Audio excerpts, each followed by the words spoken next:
And I'm back. I'm back like I never left. Let me know where you guys are checking in from. Come on in, hit that like button. Hit that like button. Let me see what we got in here. Got to do the roll call like always. Roger Lacey in the building, Cincinnati in the building, Alabama in the building.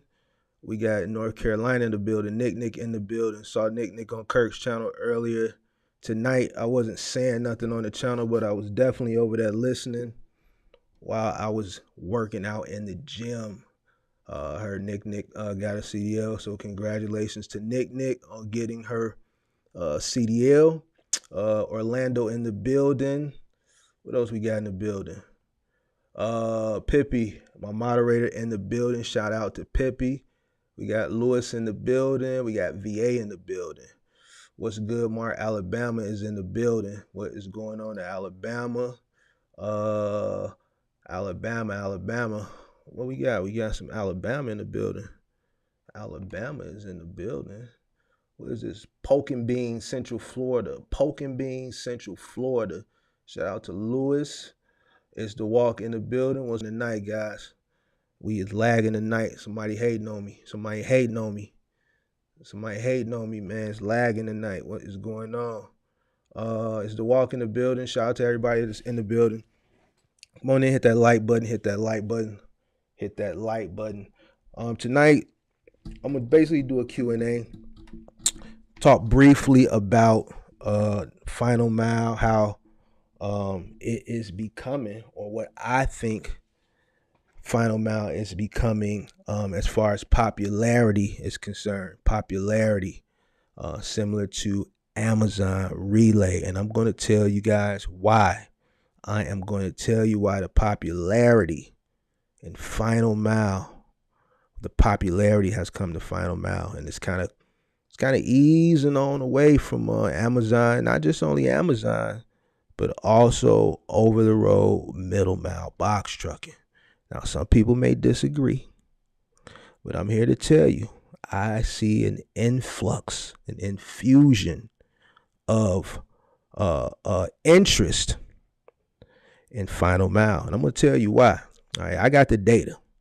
All right, I got the data. And I'm going to tell you why. Houston in the building, Courtney Lewis in the building. All right, so come on in, grab a seat. I am not going to hold y'all long. I got a timer now, so I'm going to time myself. You're going to see that timer popping on and off because I got to cut these lives down. All right, so I may cut the live off mid-sentence. I gotta cut these lives down, y'all. I like sitting here for 4 hours sometimes answering all y'all questions, but I gotta get them down. I got to get them down. All right, so y'all come on in. Hey Pippi, am I doing all right? You see a lag? Is it lagging, or does it look good on the other end? Do I look like a Bruce Lee movie? Is my lips syncing with my words coming out of my mouth? I saw it was a little lag. Mississippi in the building. O's Appliance is in the building. LOL, I love listening. I stayed up till 1 a.m. last time. You know what? Sometimes, I'll sit on here if I ain't got nothing to do. I got 2 meetings in the morning, so I really need to get into bed at a decent time tonight because I like to have at least 6 hours of sleep and, be refreshed and, go over my notes or whatever I need to do to prepare myself for whatever it is I need to do. And I got 2 meetings in the morning, so I don't want to be on these Zoom or these team meetings and be looking all crazy and stumbling over words because I didn't get a good night's sleep. All right. Lewis says it's clear and crispy. I appreciate you, Lewis, for listening all the way through. On the last live was Thursday, went for like a little over 4 hours. I didn't even realize it was midnight. I didn't realize I had been on 4 hours because the conversation was just flowing. The questions were flowing. The answers were flowing. And a lot of people just had a lot of questions. So we was going to lead right into it. I see the interest coming back into the box truck space. The interest is coming back into the box truck space. I wasn't around for that first, initial, whatever that was that went on during the pandemic. I wasn't here for that. But there's an interest that is coming back. I see things blossoming again. All right. And I see an interest in Final Mile. All right. I see a lot of people transitioning. All right. Transitioning from Amazon, transitioning from middle mile over the road for various reasons. All right. One of the main reasons that we know is the rates, right? The rates. All right. So let's talk about it from the Amazon perspective. I'm going to touch on both really, really quickly, and then I'll get into the Q&A side. And I actually spoke on this a few times, but you guys probably wouldn't believe if I told you still how many people, message me, about Amazon. All right. And Amazon watches my channel. All right. There's corporate people that watch my channel from all these companies. I know because they reach out to me. All right. So, I'm going to be honest with you. You know what I'm saying? As far as Amazon is concerned, the day is coming, guys. The day is coming, and those rates that you guys that run Amazon are complaining about, you might as well get used to them. You might as well get used to them. All right.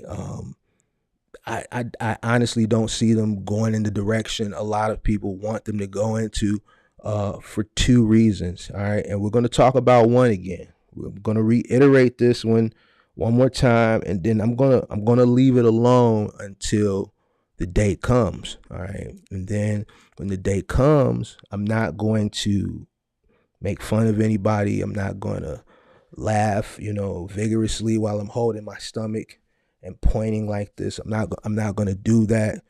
I'm not even going to tell you I told you so. All right. I want people to really think like business people. And this is something that I try to get into people's heads every time that I talk. Stop thinking like a box truck hustler and think like a business person. And sometimes when you think like a business person, you also have to get in the mind of the other business as well. All right. Get in the mind of the other business.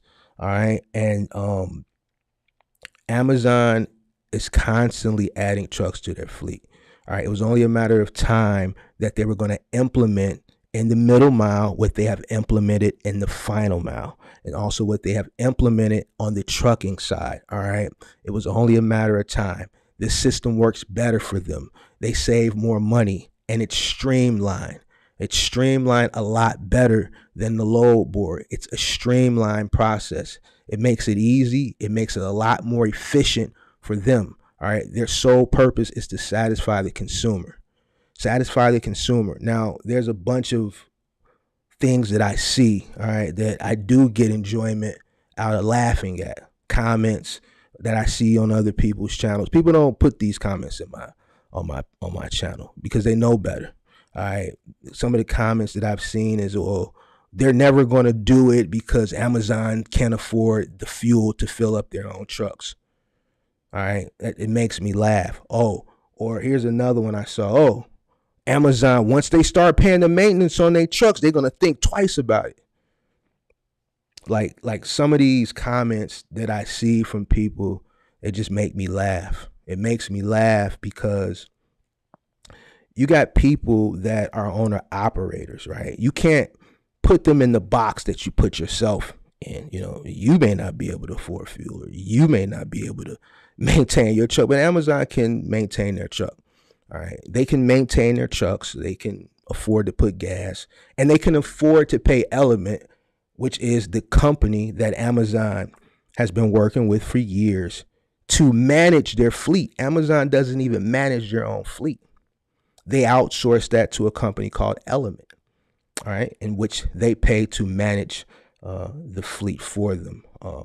The contractors, the DSPs, the AFPs, right? They're on a lease agreement for these trucks. Even the trucks are being paid for by the contractor. All right. They're being paid for. All right. The maintenance is being paid for by the contractor. If a contractor decides to terminate their contract, or Amazon terminates their contract with the DSP or the AFP, ultimately they get hit with a bill. Element provides them with an invoice, all right, for all the maintenance, whatever damage is on the vehicle, and ultimately it's left up to the contractor to pay it. And most times when the partnership dissolves abruptly, 9 times out of 10 the contractor doesn't have the financials to cover those bills, which I've seen some in upwards of 6 figures, and then they ultimately have to go bankrupt. But Amazon doesn't pay the maintenance; it's all on the contractor. And even still, the way Amazon has it set up, it's still set up for that contractor to still make about 7 to 12% profit running this particular contract. So these are things that I see people who are in doubt. All right, this is what we call people that are in doubt. All right, and this is all leading to why there is increased interest and popularity now coming over to the final mile. So these are things that I see that people are in doubt who really just don't have a knowledge of how business works. Listen, Amazon makes a lot of money, all right, not off the products. They make money off the products. They kind of operate similar to how Sam's Club and Costco operate. Amazon makes a lot of money off the subscriptions, all right. A big part of their financials, all right. If you look at their financials, all right, let's talk about financials, all right. If you look at their financials, they make a lot of money off the memberships, the subscriptions. These are monthly subscriptions, right? All right, that you're paying to utilize their services as far as buying goods, essentials, Amazon Prime and Amazon Video. Some of these things come a part, of that. They got it coupled up in there like it comes for free, but ultimately you're paying for it all. So they get a lot of money off of the memberships. All right. Another way they make money is they make a lot of money off the Amazon sellers, off the backs of the Amazon sellers. All right. 30% to be exact. 30%. All right. 30% to be exact. So to be an Amazon seller, you have to be pushing volumes. All right. Volumes of things, because you got Amazon eating off you about 30%. So I'm talking about, when I talk about volume, you got to be pushing containers, talk about units, so that you're buying X amount of units. The more units you buy, the cheaper you get it at, right? So you can afford to pay, Amazon their money and all the drop shipping fees and the shipment fees coming from overseas and things of that nature. All right. So that's another way Amazon makes their money. Now, can Amazon afford to pay more money to people who run Amazon Relay? Because this is another thing I hear. Well, they got the money. We got to stick together. You know what I'm saying? Ain't no reason these rates should be this low. We got to stick together. Stop taking cheap rates. Listen, yeah, do they got the money? Yeah, but they don't got to give it to you. This is why they make so much money. And believe it or not, they got margins too. All right. When the pandemic was around, you saw the industry as a whole, right? Rates get inflated as a whole. It wasn't just, the low boards or it was just Amazon and not the low boards, or just the low boards and not Amazon. You saw the industry simultaneously, all right, rates go up, all right. And then when the industry started to correct itself, right, which is a lot of your favorite YouTubers that aren't here anymore start calling it trash and things like that, and the industry is trash or whatever. And the industry really was going through a correction. And I said this, six months ago in that video I did called The Box Truck Bubble. That was probably one of my best videos. I broke it all down to you. All right. I broke the 5 stages of a bubble, and I explained and how the 5 stages of the bubble directly correlated what was going on with the box truck industry. But see, that went over a lot of people's heads. And I did that video in September. It went over a lot of people's heads, right? All right. So you saw those rates go up. And then when the industry starts to correct itself, you start to see rates go down. All right. All right. And Amazon is no different from the spot market rates that you see on these load boards. All right. It is what it is. All right. You see tech companies laying people off. I've been saying volume is down. People aren't buying like they were buying at one point. All right. It's about equal or a little bit more to pre-pandemic levels. All right. Equal or a little bit more to pre-pandemic levels. Now, a lot of people weren't in this industry pre-pandemic. All right. And it's unfortunate that people that got into this industry during the pandemic, they came in, like that. They came in running. All right. And it's like I always say, nobody informed you that this, that when you got in, if you were one of those people that came in during the pandemic, that things weren't normal because everyone was so busy talking about how you're going to get rich, in this industry, spreading all these lies, these lies. And it's unfortunate that a lot of people fell victim to that. So now we're at a crossroads where, people are complaining, and they're complaining, and you got a group of smart people, all right, that are doing what they got to do to get where they got to get to, because there's some people that's just not going to give up.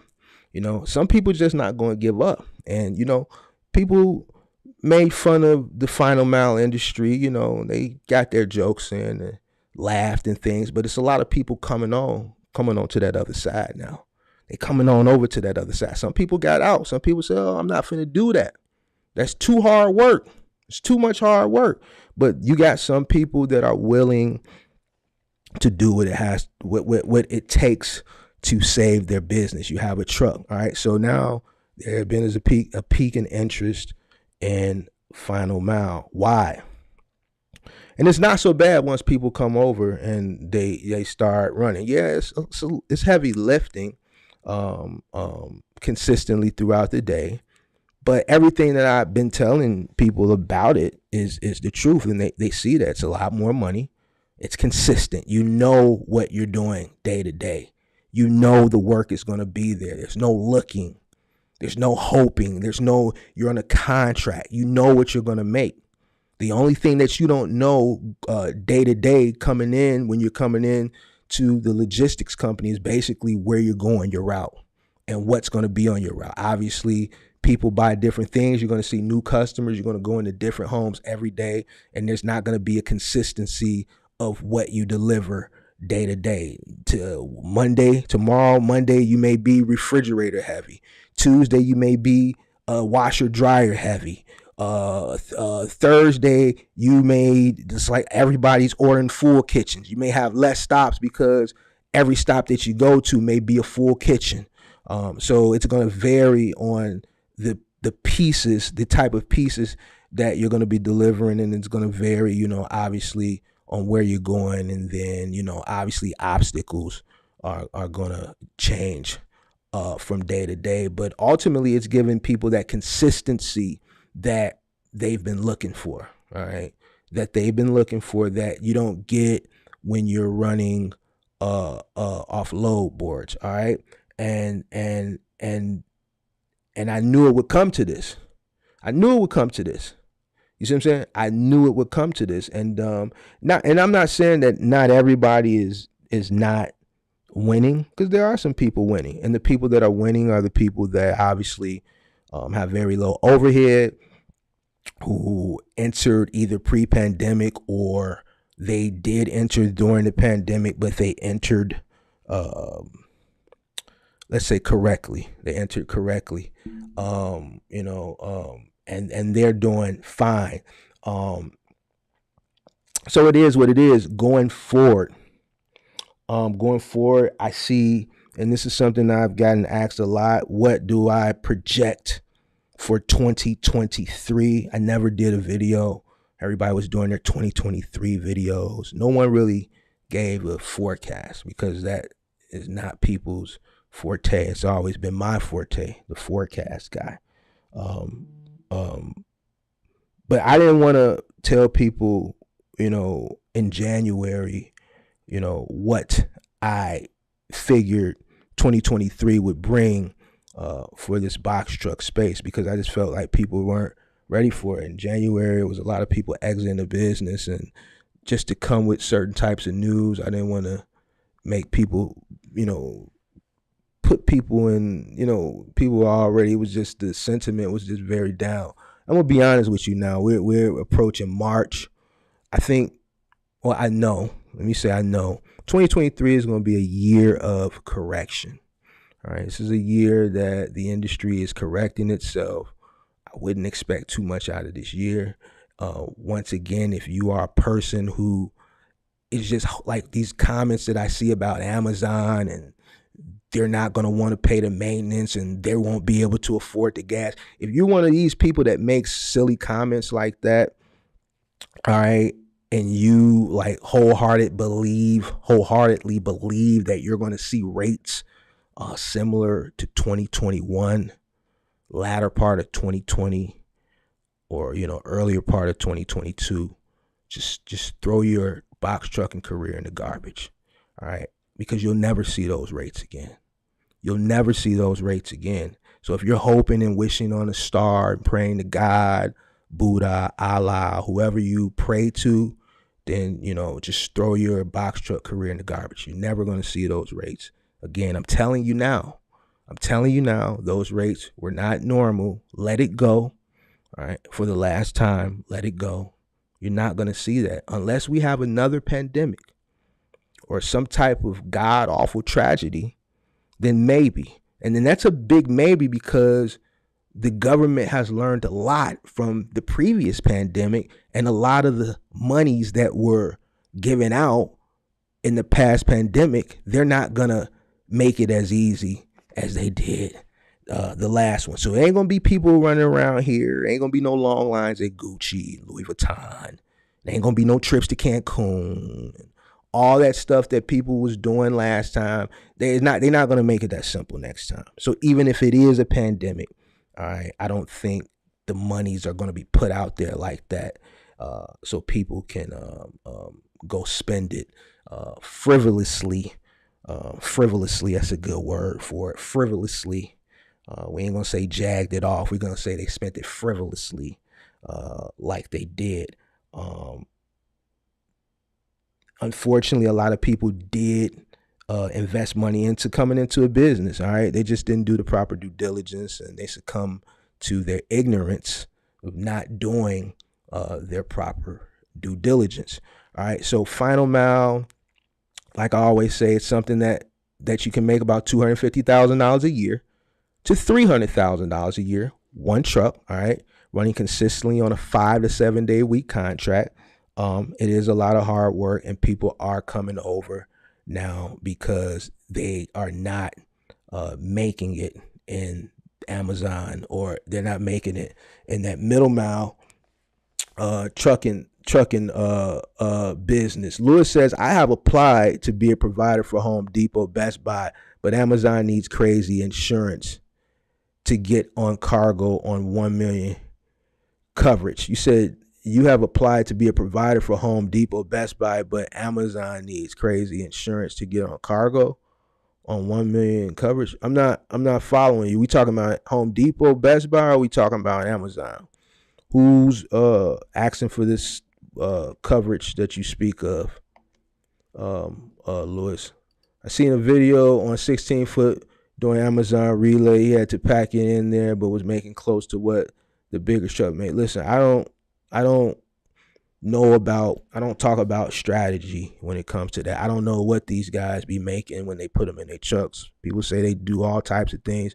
Kirk was talking about a guy earlier who said he makes $10,000 a week in his box truck. All right. If you do $10,000 a week, that's $40,000 a month. All right. Now, if you do that times 12 months, all right, it's about $480,000 a year. All right. Now, I'll be the first person to tell you, ain't no goddamn box truck making $500,000 a year. Ain't no one box truck making no $500,000 a year. All right. So people will tell you anything, all right, on the internet. All right. But certain things, are believable. Certain things are just not believable. All right. You can't tell me that there's a box truck that's making $480,000. A 26-foot box truck that's making 400, let's say $500,000. It's 20,000 from $500,000. We're just gonna give it $500,000. You can't tell me that. You can't tell me that. It's not believable. All right. So, I don't, one of the things about me, I've been around for a long time. So I can see through BS, I can see through it. And you have to be able to see through it too, which goes back to something that I always say, if you're a novice in this industry, you have to be careful on who you consume content from. All right. You got to be careful who you consume content from. Because then you're going to get confused. You're going to come over the mark and I'm going to be telling you that shit is cap. But then you're going to go back there and what happens is they make it seem believable to you, but you just don't know. And you want to believe it because this is the type of money that you want to make. So you want to believe it. Your heart wants to believe that this person is telling the truth because you're like, man, if I do $500,000 a year in my one truck, I'll be able to get my wife the GLS 500, 550 she want. I'll be able to start putting money to the side for juniors college tuition. You know what I'm saying? I can go get that Tahoe I always wanted. And you start planning and stuff. You want to believe it. And see, that's why I think the problem comes in but it's just not, it's not realistic. And, business people, we're realists. I'm a realist. I'm not finna sit up here I'm a realist. And you have to be a realist as well. Some things just are not believable. And you might not know that because you're a novice, and I understand that, you know what I'm saying? It's unfortunate that people cap like that, but, you're just not, 26-foot box truck is not grossing $500,000 a year, all right? Unless you're moving dope. If you're moving dope, then, yeah, duh, you know what I'm saying? But if you're not moving dope, if you're not moving some bodies or something that's in the underworld, if it's in the underworld, then yeah, maybe. But no, if it's legal, then no, it's not happening. It's not happening. So it is what it is, yo. Yeah.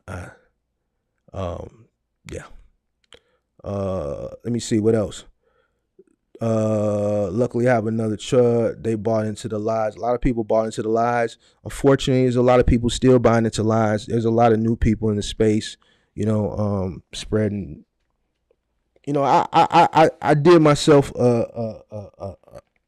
I went on earlier this week. I think I talked about it on the live Thursday. I watched a few YouTube videos for some of the new people that have been popping up in my recommended, and it's the same situation, over and over again. You got new people coming in. They're gonna do what they got to do so that they can get in the algorithm, where they, knowingly are telling lies or unknowingly telling lies. They're doing what they got to do. All right. It's unfortunate because people believe that stuff. Sometimes they not, it's unfortunate because people believe that stuff. They believe it because they want to believe it, because the numbers are good, and they start planning. And it's unfortunate. And then a guy like me got to be the bad guy and tell you, nah, it's cap. You know what I'm saying? It's cap. It's not real. But, people got to be careful on who they consume content from. It is what it is. People are going to continue to buy into the lies. There's going to be newcomers coming in, steady spreading lies. There's going to be newcomers coming in that is in the business currently, but don't have the tenure, right? Don't have the tenure where they could probably maybe coach and advise. I don't not nobody's hustle. You know what I'm saying? I don't not nobody's hustle, but it's you got veterans in the game, you got rookies in the game, and then you got people in the game who are in between. You're going to have people that are veterans. You're going to have people that are wiser, that been through things in this industry a lot longer. A person who entered into this space during the pandemic can't tell a person that's been in this space 10 plus years, they can't tell you nothing because you've seen the transition. It's just like Final Mile. A person can't tell me nothing that's entering into the space about Final Mile right now. And I've been doing this since 2010. Do the Wild Wild West days of Final Mile. When none of these companies that you guys know today was even in Final Mile. JB Hunt wasn't in Final Mile. Werner wasn't in Final Mile. CRST wasn't in Final Mile. All right. None of these companies were running Final Mile. Why? Because people were still selling things in the store. All right. retailers were adopting to online sales in the late 2000s, early 2010s. And when you adopt to something new, right, you go through the learning curve. You go through the growing pains of it. This is when I got into the space, right? I went through the learning curves with these companies. They were still trying to figure things out. So I went through Final Mile as it was evolving into what it is today. You miss a route today in Final Mile, they're going to charge you for it. You leave something on the dock, they're going to charge you for that route. They wasn't doing that, back when I was getting started. You know what they was doing? If an IC didn't show up, they was asking another IC, or they was calling Mark and say, hey, Mark, you got another truck? Can you send us another truck? We had 2-3 ICs don't show up. We got freight left on the dock. The client is going to be upset. Can you help us out? All right. And guess what? That IC would show up to work the very next day, and there would be no repercussions. There's repercussions now. They learned from it. They learned how to punish people, to give people motive to come to work because they didn't want to get charged. The rates that I was getting back then, they're not going to get those types of rates now. Guaranteed. That's like foreign language when you're talking to a third-party logistics company. Go to a third-party logistics company and tell them you want a guarantee. They're going to laugh you out the office. A guarantee? We don't do that. You know what I'm saying? So a person getting into the space now can't tell me nothing. You know what I'm saying? So it's different levels. So people just have to know who they can. So you can consume content from everybody. You dig what I'm saying? But, some people are going to always just be more tenured in certain categories than others. You know what I'm saying? It's like you going to your grandfather and trying to tell your grandfather something who's been on this earth a lot longer than you, seen more than you, witnessed more than you. It is what it is. So,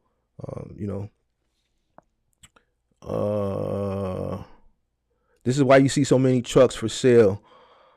Oh, yeah, it's a lot of people selling their trucks. Please do sell your 26 foot to buy 16. 16 footers were in the 2010s. 16 footers were the big winners. 16 footers in the 2010s were the winners. And that's another thing that a person who was in the space for a while can tell you. During the 2010s, there was a lot of 16 foot work. You know what I'm saying? It has evolved now to the point where it's hard to get work for a 26 footer. Why? E-commerce continue to grow, and logistics companies need bigger trucks with more space that can push out more stops, right? It became too expensive to run a multitude of 16 footers when you can push out more stops and deal with less ICs when you push out 26 footers, right? 16 footers now just don't have a space. Like I always say, a 16 footer now is like the middle child. It just has no place. It's left out. It's forgotten about.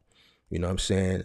There's plenty of work for the cargo van. There's plenty of work for the 26 footer, 16 footers, like that middle child. It's just too much truck for what the cargo vans are doing, and it's just not enough truck for what the 26 footers are doing. And the third party logistics companies, for the most part, just don't deal with them anymore. They've cut them out. There are some opportunities for 16 footers, but not as many as there were during the 2010s. And the main reason why during the 2010s, especially the earlier to mid part of the 2010s, why the 16 footer was the big winner, is because of the learning curve that a lot of the third party logistics companies were going through, trying to figure out this e-commerce thing, this boom in online shopping. So they were willing to take any and all vehicles, right? Any and all vehicles, because they hadn't figured it out yet. They hadn't figured out how to run these final mile contracts for their clients efficiently. All right. So it was all about getting the freight off the dock. That was the phrase that I would hear every single day when I was on the phone or when I showed up to a logistics company. Freight on the dock, whether it was left on the dock, get the freight off the dock, whatever. And these companies were willing to pay any and everything to make the client happy. All right. Because they wanted to keep the account, right? They understood. They had research and development. They had R&D departments that said, look, this final mile, this online shopping, all these retailers are starting to, build websites where they're selling on their website and people are buying. This thing, as time goes on, it's going to get bigger and bigger and bigger, and we're going to have to, be more efficient doing this. So they did similar to what you see a lot of big companies do today, right? They just spend the money, right? Spend the money to get people accustomed to using the platform, and worry about becoming profitable later. All right. You got a lot of companies that are doing that right now. Uber still isn't profitable. Last quarter, they became profitable for the first time, but it wasn't due to Uber. It was due to their investments into other companies. All right. So you're talking about a company who had $25 billion in cash so that they can operate at a loss to get everybody accustomed to using it. Airbnb, still not profitable. All right. So, these third-party logistics companies, then they didn't care about profiting. They just wanted to get the freight off the dock to satisfy the customer. All right. Ultimately, they couldn't continue to run like that because these companies didn't have deep pockets like companies that are infused with capital by angel investors and venture capitalists. All right. Like Andreessen Horowitz and other venture capitalists like that. Right. So eventually they had to turn over the profit. And that's when they started implementing, if you don't show up to work and there's freight left on the dock on a dedicated run, we're going to charge you for that route. All right. They became even more sticklers on claims and so on and so forth. All right. They got rid of the guarantee. You know what I'm saying? They got rid of the guarantee. So I can go on and on and on and on and on. Crystal Lake just wanted to thank you for the sauce on the budget auction. Ended up getting me a nice truck. Ray Perry, appreciate you for coming back, man. Let me know that. Ray Perry bought a truck off the budget auction because I gave him the sauce on it. So, man, I'm glad you went that route. I know you saved a lot of money. You don't have to tell us what you bought or how much you paid, but just from you coming back to let me know that, it lets me know that you made a great decision and that you're happy and you're saving a lot of money. And I 100% know if you bought it from the auction that I sent you to, I don't care what you're doing, you're profitable. You're not one of these guys out here that bought a truck at an inflated rate and is operating at a loss. So congratulations to you, Ray Perry, man. Appreciate you coming back to let me know you took my advice and it's working out for you. What do you think of Box Truck Shorty? I don't think anything about anybody. All right. I don't think nothing about nobody. All right. I think everybody's doing their thing. I think you got some people that are not everybody's gonna be Mark, the mentor. Not everybody's gonna be that guy. Not everybody's gonna be the next guy. Not everybody's gonna be Kirk or Vic or Box Truck Couple or QB. Everybody's gonna be who they are. All right. It's up to you to decide who you're gonna consume information from when it comes to this space. I don't knock nobody's hustle. All right. I don't knock nobody's hustle. All I can say is in some people's situations, and I'm not talking about the gentleman that you are asking me about, I'm speaking in general, you're going to have people that are opportunists. You're going to have people that prey on the weak. But ultimately, as an individual, as a business owner, some things just don't make sense. And if it don't make sense, then it just don't make sense. All right. You have to be a good business person and kind of weed out things that just don't make sense. I don't think anything about anybody. I know what Mark the mentor does for the space. All right. And I do a lot of good. I help a lot of people out. I don't charge for mentorships. I come on here consistently every week and I answer questions for hours and hours and hours, you know what I'm saying, for free. So Mark the mentor is doing good for the space. There's going to be people out there that are going to prey on the weak. And at the end of the day, you got people like that in every space. So it is what it is, you know what I'm saying? I don't think anything about anybody. I can tell you who I do think things about, people that I know in the space that I met along the way. I think Kirk over on Track Trucking, like when I listen to him, I think he's a great person to consume content from. He's very knowledgeable. He's been in the business just about as long as I've been. He came in 2011. I got in the business in 2010. He listened, like all the knowledge. He knows the business. All right, he knows the business. All right. I like the box truck couple because they show older people that, hey, you know what? Here's an opportunity that if you didn't think you can do it, here is an older couple that shows older people, hey, you can get out here and get this money in this box truck space too. It gives older people a motivation, and it shows them that they can do it.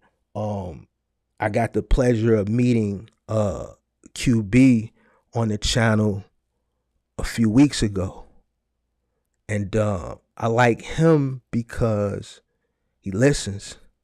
You know, he's from the younger generation, but just from talking to him, I think he has a bright future. And I gave him some advice, and he didn't flex up at me. He actually accepted the advice and implemented it. You know what I'm saying? I went back to see if he implemented it. He implemented the advice. You know what I'm saying? So, you know, he acknowledged the fact that I'm older and been in this space, and I gave him some information. I gave him some advice. He took it. He was humble. You know what I'm saying? And just talking to him, I could tell he got a bright future. So, who else? And there's a few other people I can't think right now. But you know, people who don't do the space any good, you know, it's just blatantly obvious. All right, you know, if it sounds too good to be true, then it probably is. You know what I'm saying? It just probably is. And that's all I'm gonna say about that. Nah, son, you ain't the bad guy. You just being honest, which the game needs. Yeah, I'm gonna always be honest. I'm gonna always be honest. That's a fact. It took me so long to find a credible source such as yourself. Lower than 75%. Appreciate you for coming in, checking out the channel, and coming on the live. Appreciate you. They all said I was crazy to leave my job to do it. I didn't want to live with what if. You know, when you start a business, it's a sacrifice. You know, a lot of people left their job to get into the space during the hype, and they failed. They tried it, they failed. They were ignorant to doing due diligence to enter into the space correctly. Listen, there's no get rich in this. All right. Pete, 15 trucks. I'm not rich. I'm okay. I live very, very comfortably. I live very, very comfortably, but I'm not rich. All right. So ain't no person that's got one truck. You know what I'm saying? There's no way a person with one truck can sell me a dream on getting rich in this space that I've been in since 2010 and say you can get rich off doing it. You just can't do that. Now I know better. Not everybody knows better, but you know, when you get into any business, it's a sacrifice. All right. And I think if you're going to take a risk on leaving something that's for sure for something that's not for sure, you really have to really, really put your foot in it and make sure it happens, because you're taking a bigger risk than someone who didn't leave anything to get into the space. And I know that can be scary, and I'm pretty sure it was scary for you. And I hope you're doing well at it. You know what I'm saying? I pray that you are profiting from taking that big risk. Yeah, hit that like button for me, man. My moderator, Pippi, says hit the like button. Pippi says hit the like button for the kid. Roots word, salute. Appreciate you for checking everything out. Appreciate you for checking out the channel. Appreciate you for checking out the live. Got some Q&A going on. I'll answer them as I get to them. If I own 4 Sprinter vans 2015 or better, is it good time to dispatch them trucks out? If I own 4 Sprinter vans 2015 or better, is it a good time to dispatch the trucks out? If you own 4 trucks, then yeah, you can dispatch them out. 4 vans, send them to T4, send them to Capstone, send them to Waco, send them somewhere, get them working. Yeah, cargo van. Listen, there's more volume of work in the final mile space for cargo vans than it is for box trucks, right? Because parcel delivery is more volume for small parcel delivery than it is for big and bulky, right? So cargo vans are going to always have a plethora of work. Like you can have your cargo van working from before sun up to after sundown. There's plenty of work. If you just watch some of my other content, I'll point you in the right directions, or you can DM me and I'll point you in the right direction. So yes, your cargo vans, even easier to get work. Oh yeah. Through the whole peak season, which everybody that was counting on it that didn't see it, the big winners of this year's peak season was the cargo van, small parcel, and the gig workers. They made the money this peak season. They made the money, and I said they would make the money, and they made it. I showed proof of that. I showed proof of t-shirt deliveries that were paying $500 in a 16-mile radius. You had box trucks running Amazon Relay that wasn't making that type of money. All right. And if they were getting that, they had to run 175 miles. Or, you know what I'm saying? When I could show you a Fanatics run on Roadie that was paying $497 to go 16 miles to deliver t-shirts, college t-shirts.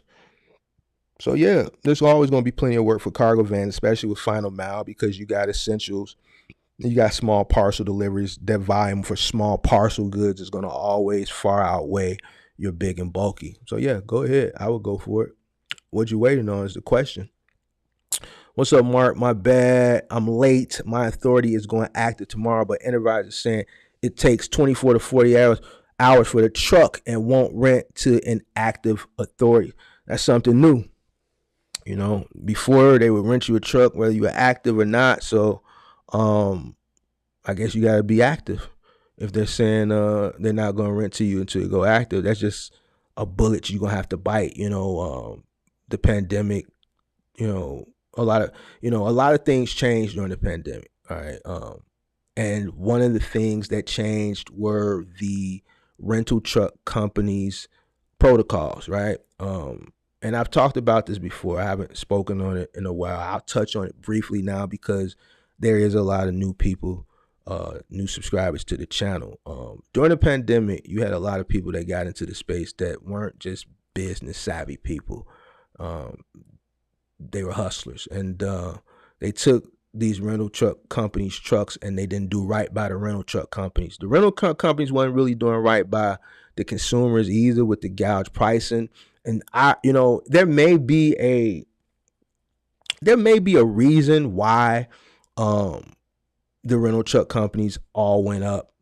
I can tell you why, let's say the spot market was inflated and things like that, because it just makes sense without talking to Amazon or talking to C.H. Robinson, some of these companies, for them to give me the explanation. I'm smart, you know what I'm saying? I know economics. I studied economics. I can tell you why those rates are inflated. I still haven't come up with a reason why the rental truck rates were inflated.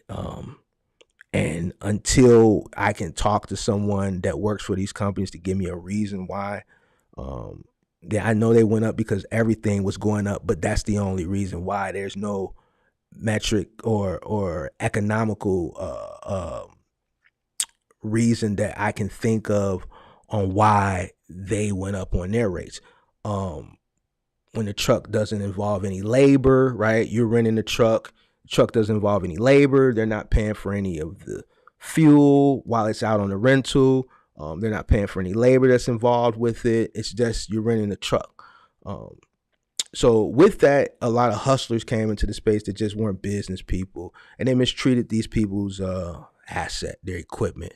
And and it just became something that was happening over and over and over again.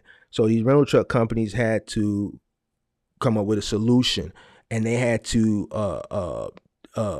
put these parameters and put certain protocols and restrictions when it came to renting their equipment. It's just not free, willy-nilly renting it out to anyone anymore, because of these bad actors, let's call them, that came into the space and just weren't doing right by them.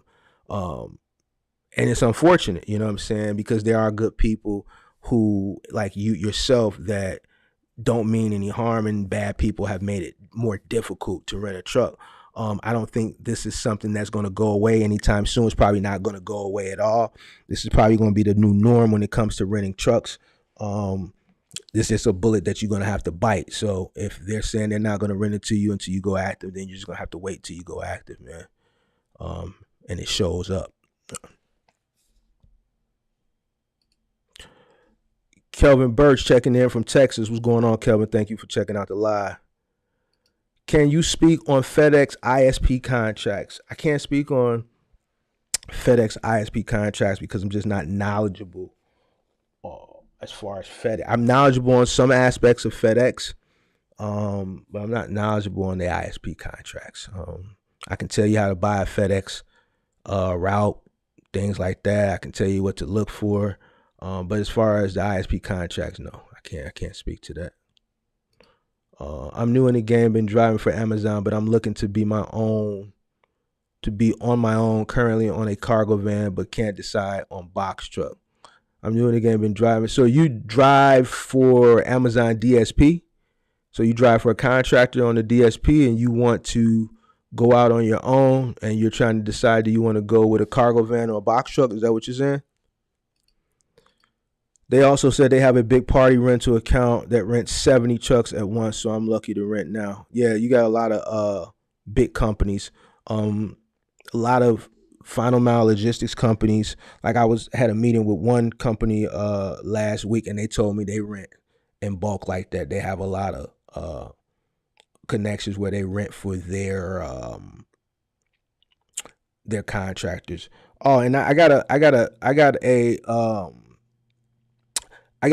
a couple companies probably going to be coming on the channel in the next couple of weeks, so just stay tuned to that. And I'm going to have some of these senior vice presidents of some of these logistics companies. They're going to start coming on the channel.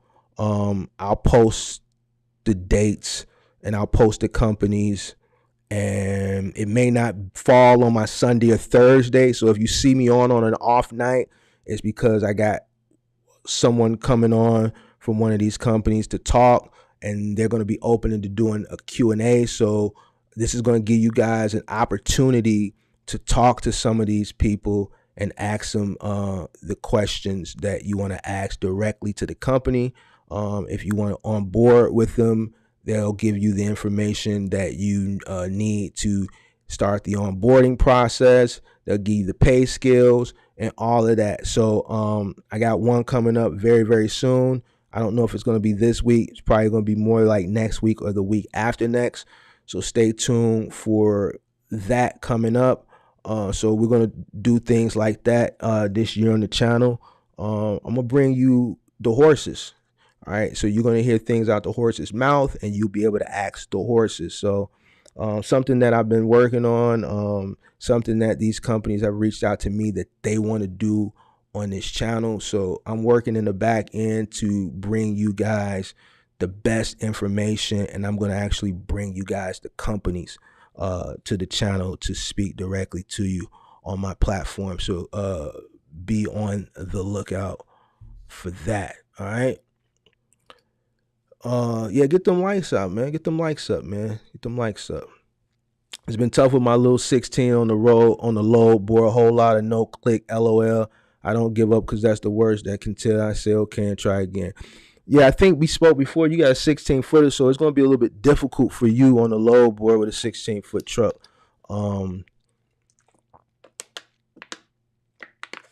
Yeah, you can definitely keep trying. Basically, look for loads that will be similar on the load board for a cargo van.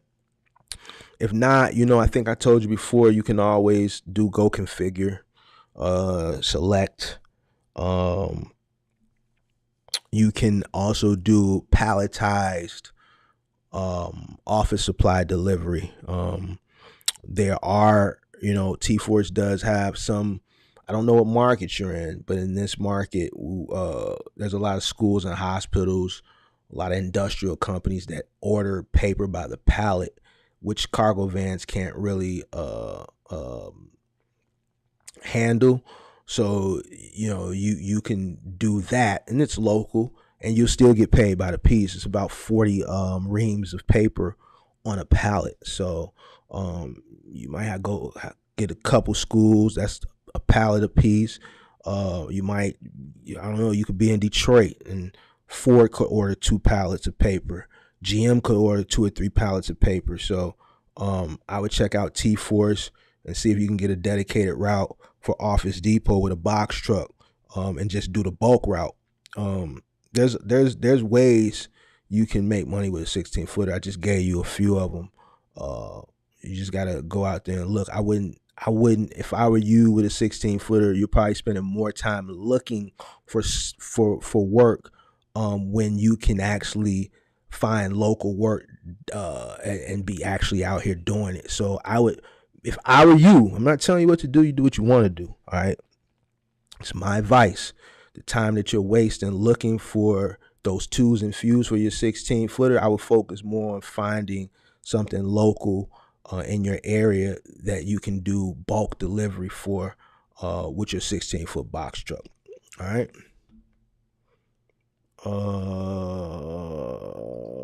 I got a twit car and I'm having trouble finding a job here in Texas for a box truck. What part of Texas you in?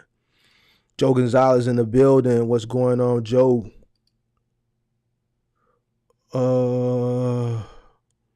Is there a box truck to buy in Texas? I'm pretty sure there's some box trucks for sale down there in Texas. I sincerely appreciate you bringing these jewels. I'm going to buy a box truck auction in Texas. Yeah, I'm pretty sure there's a bunch of trucks down in Texas. Texas is a huge state. What about living comfortably with one truck? I think it's possible. I think if you don't live above your means or beyond your means, I think if you go to work every day, I think if you have a realistic view on the industry, I think you can afford yourself a very comfortable living. Now, it depends on what you deem as comfortable. All right. You know what I'm saying? Everybody's comfortable is, ain't going to be the same. You see what I'm saying? Everybody's comfortable ain't going to be the same. You might look at me and my lifestyle and say, man, I want to live like that. But, I've been doing this a lot longer. I don't have kids. I don't got a wife. So I got a lot more money to play with versus a person, let's say, who got a family, who got a kid, who got a wife, who has been doing this 2 or 3 years. You see what I'm saying? So it all depends on what level of comfortability you deem is comfortable for you. I think in a 26-foot box truck, I think, yeah, you can make a comfortable living. You know what I'm saying? Will you be able to live in a penthouse downtown in your city? Probably not. You know what I'm saying? But can you afford a nice place and drive a nice car and make sure your lights is on and your gas is on and you got, some food on your plate and you got clothes on your back? I think, yeah, over time, yeah, you'll make more money. You'll get smarter. You'll take the money that you got coming in on that one truck. You'll take that profit. You'll send those soldiers. Remember, I talk about the money. Your money is like, you got to look at each dollar like a soldier. You got that money coming in, you send it back out to recruit more soldiers. And then when they recruit those soldiers, you send them soldiers back out to recruit more soldiers. So if you're thinking you're going to have build this comfortable life and get to travel the world and do all this stuff with one box truck, then I'm not going to sit up here and cap to you. Probably not. But if you take that money in and you send it back out as far as putting it into other investments so that those investments can bring you back more money, then yes. All right. It's going to take time and it's going to take some due diligence.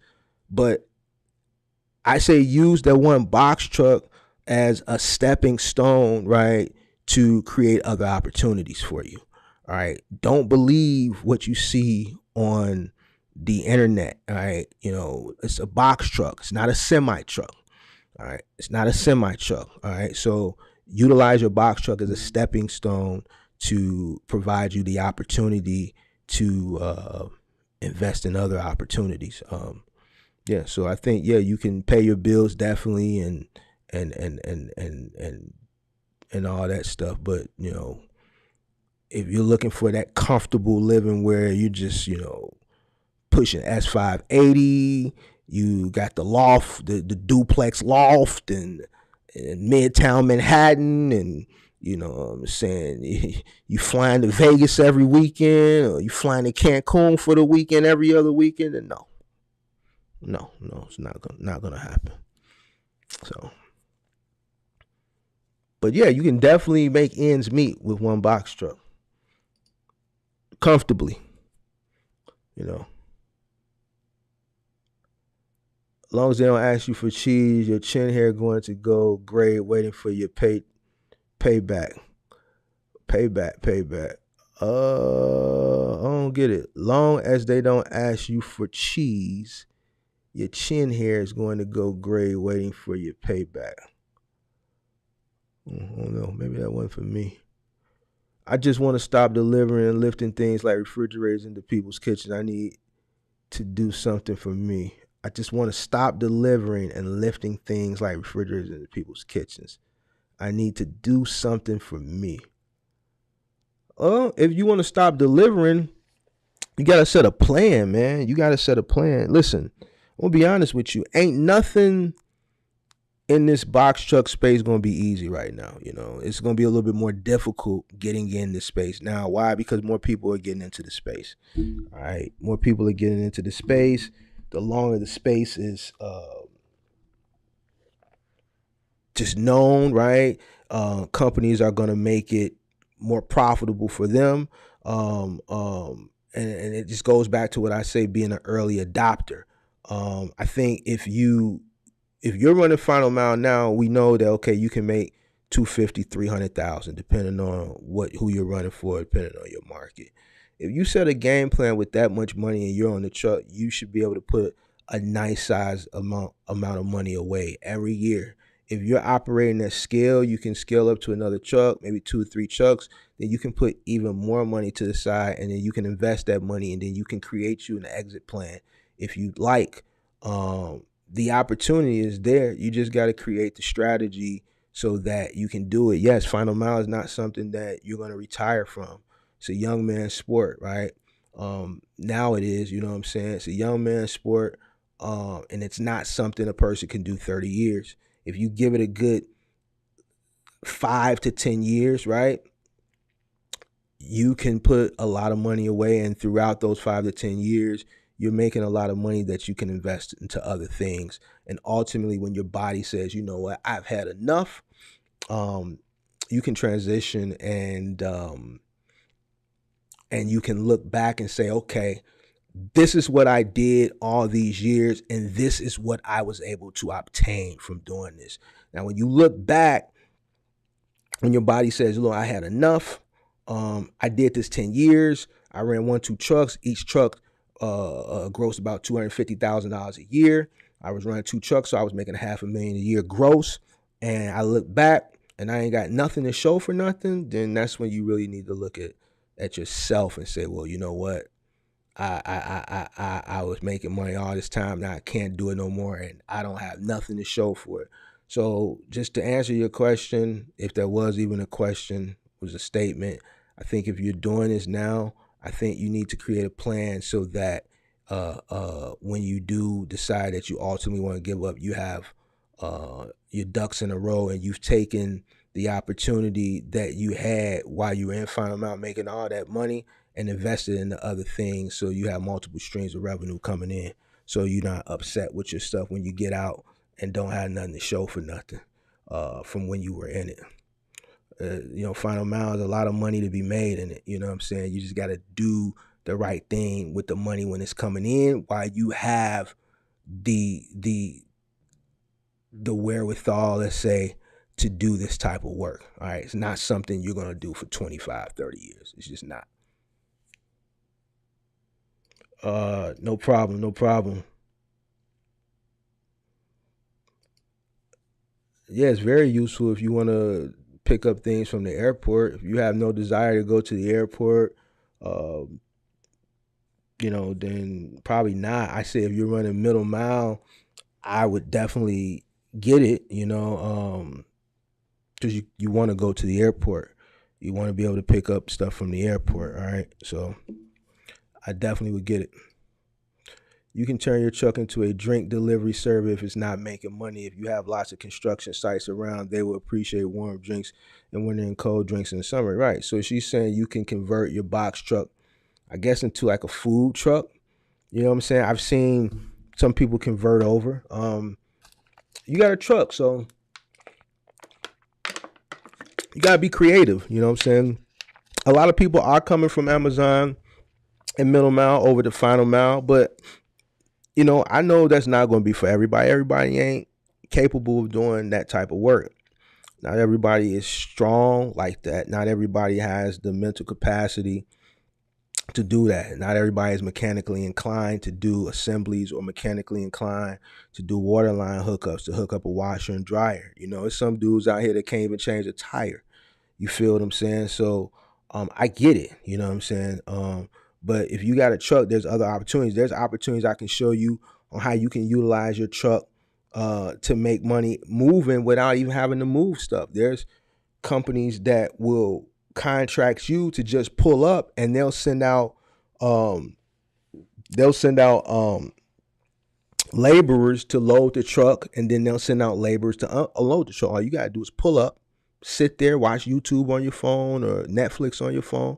The laborers are going to show up. They're going to load your truck. And then when you get to the destination, there's going to be some laborers that are going to show up to unload the truck. And this can be local or long distance. Like, I know all the tricks of the trade. You know what I'm saying? Only thing you got to do is tap in. You say, I can point you in the right direction on what to do. Only thing you got to do is tap in. I don't, withhold information from nobody. If you ask me, I answer you. I'm on here twice a week. All you gotta do is ask. So there's plenty of opportunities to get money in your truck if you're in a space now where you got this truck and it's costing you money and you need it to generate money for you. All right. So shout out to 85 Imports.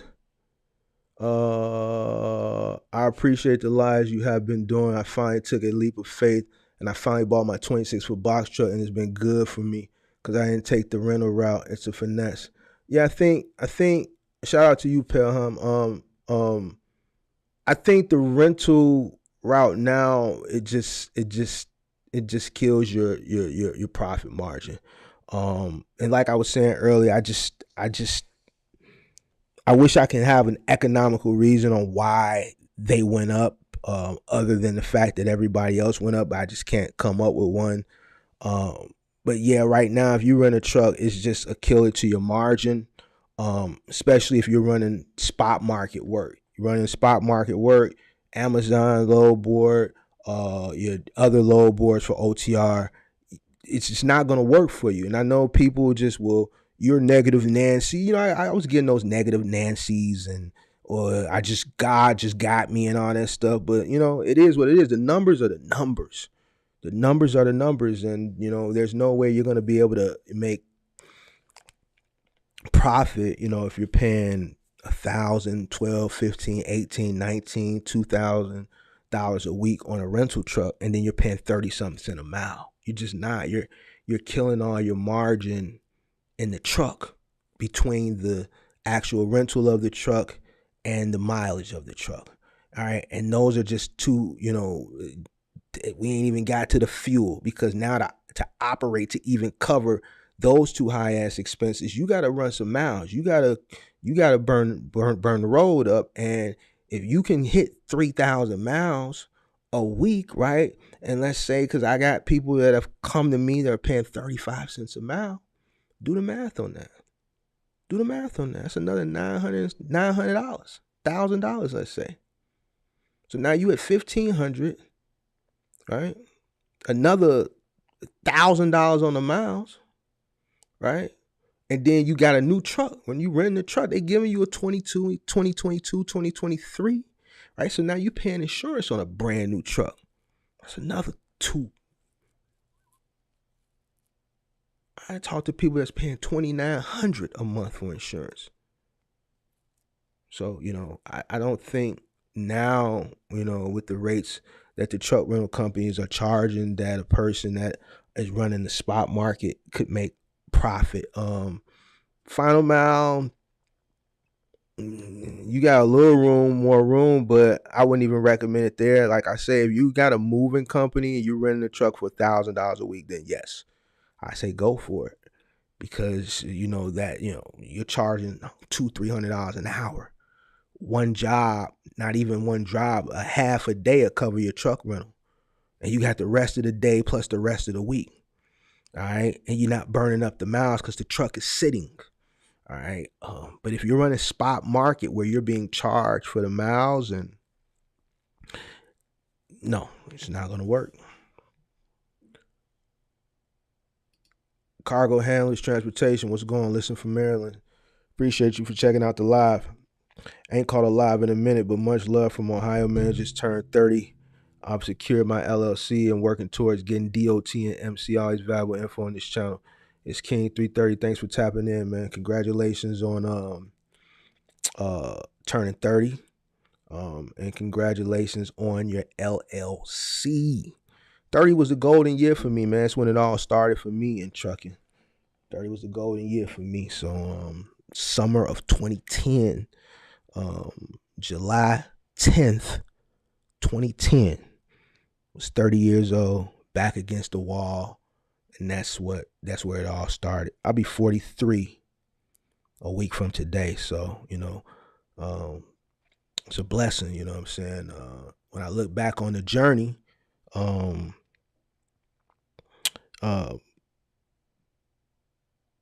there was highs, there was lows, but because of those highs and those lows, I'm able to sit here and talk to you guys today.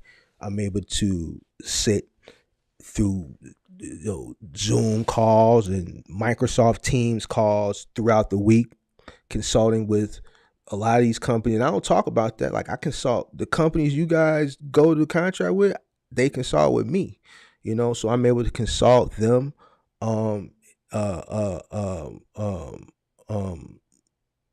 And I wouldn't change nothing, you know what I'm saying? It awarded me and afforded me the opportunity to invest in the other things, to create other streams of revenue. And it just made me an all around good businessman. And 30 years old is when it all started for me. So I think 30 years old for you is a good age to get started. And I say just make sure you put your all into it. You're going to make a lot of sacrifices. You and sacrifice are going to be best friends. You're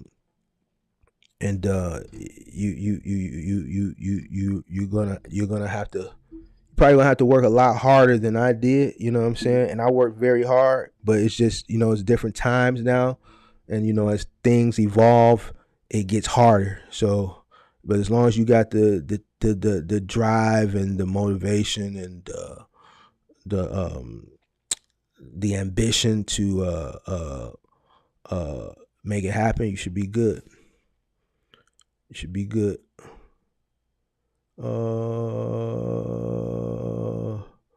Yeah, it's hard for a 16-footer. It's a little bit difficult now, but if you know where to go to get work, then it's not so bad.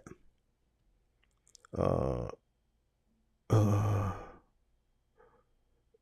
looking part is serious. You're right. Yeah, I think the time that you spend looking for loads for a 16-footer, you could be out here working if you take my advice and just go do what I tell you to do. I think you're wasting a lot of time looking for loads for a 16-foot box truck on the load board, and that time can be utilized making money. All right, you got to first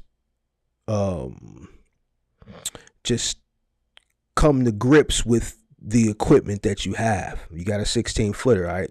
So you limit it to what you can do. So when you come to grips with what you have, I would look for things where there's more opportunity for the type of equipment that you have. You're looking in a space where there's more opportunity for one, first for 53 footers. All right. You got guys with semi trucks, 26 footers that are looking for partials on load boards, and there's not that much work for them as it is for the 53 footers. And then here you are with a 16 footer trying to look for, you're in a space where you're just wasting your time. All right. Somebody else may disagree with me, but I'm a big believer on time is more valuable than money. All right. And you're spending your time looking for twos and fews when you can be utilizing that time making money. All right. So I think you need to come to grips with the equipment that you have and look in a space that has more opportunity for the type of equipment that you have versus looking in a space that has less opportunity, because you're wasting your time, and your time is worth more than money. All right.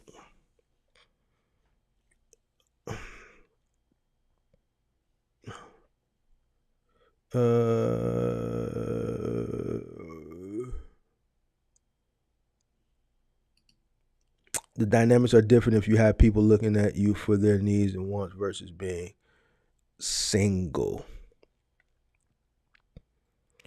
It is, let me see. Oops. Did I click something off? Hold on, let me see. It isn't a end all, but it definitely helps. You have to call and get in touch with shipping manager and get carrier package together, even if they don't use. I think this might be a side conversation.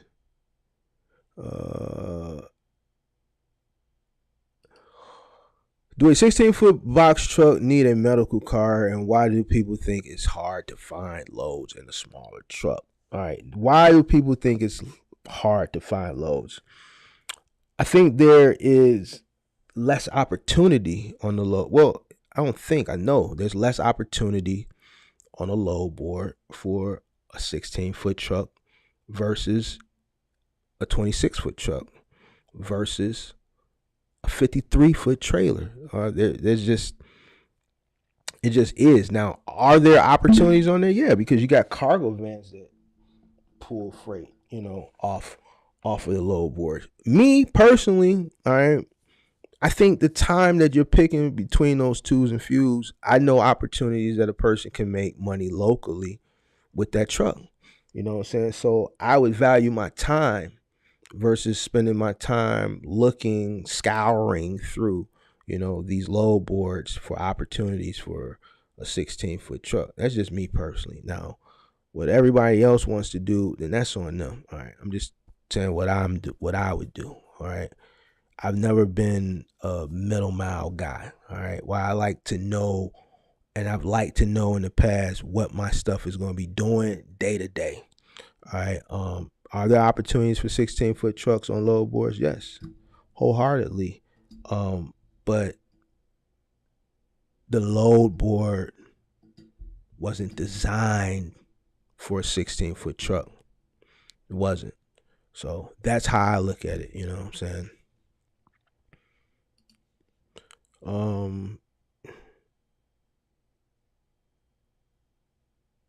I'm lost on some of these. I have a wife and out of college kids. These comments must be from when I was saying comfortability. Does it matter the year and miles on a Sprinter van? It depends, depends. If I were in the market for a van, I would have a cap on the year and the miles that I would be looking at. Some companies do have a stipulation where they don't accept a vehicle if it's over a certain amount of years old. But other than that, if you decide to buy a pre-driven or used vehicle, ultimately it's your preference. So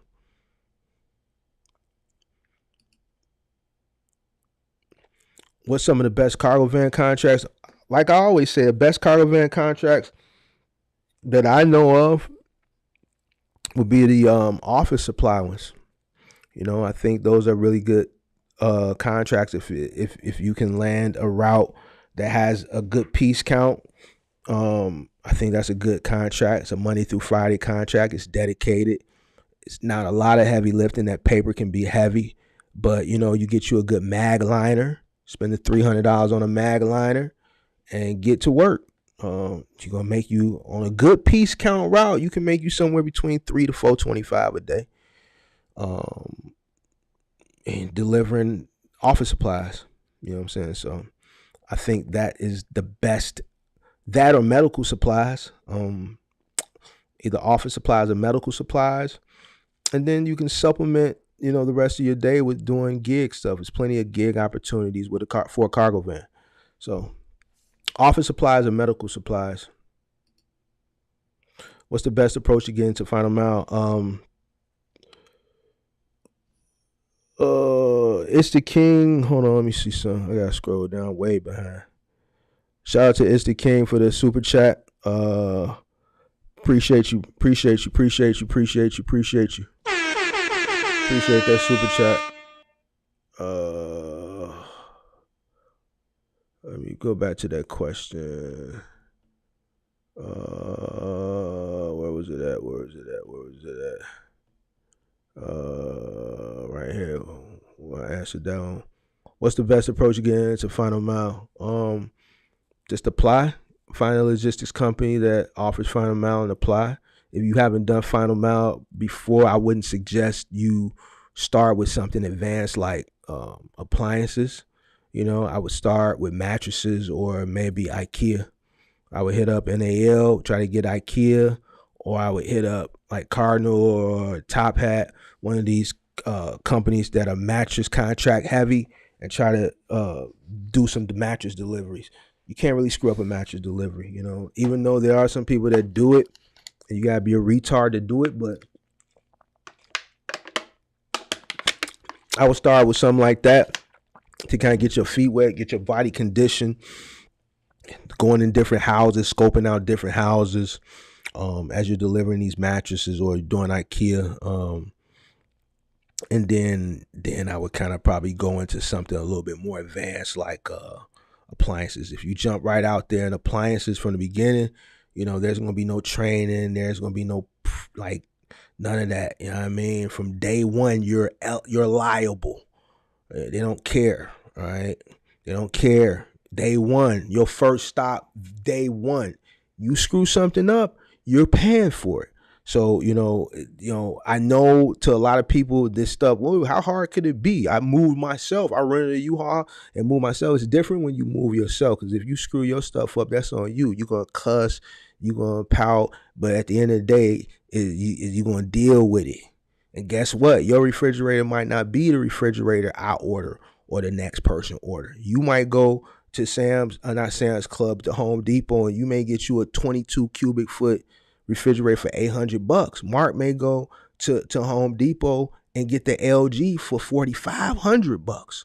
All right. And guess what? If you bring my $4,500 refrigerator to my house and I see a blemish on that, I'm refusing it at the door. See, I'm in the business. I'm in the industry. I know what to look for when people deliver stuff to me, when I buy stuff. All right. I'm looking for everything. If it's exposed, if I spend that type of money and the stainless steel got a blemish on it, I'm sending it back. And guess who they're going to charge for it? Well, it wasn't like that when you left the warehouse. Remember, we did a walk around. We expected it. All right, here, ABC Trucking. See, you signed off right there. When you loaded the truck, you okayed everything. All right, well, I'll give it to the ops manager, but you already know how this goes. They're gonna charge you for it. They're gonna charge you $4,500. Yeah, he refused it. It wasn't like this when you left the warehouse this morning.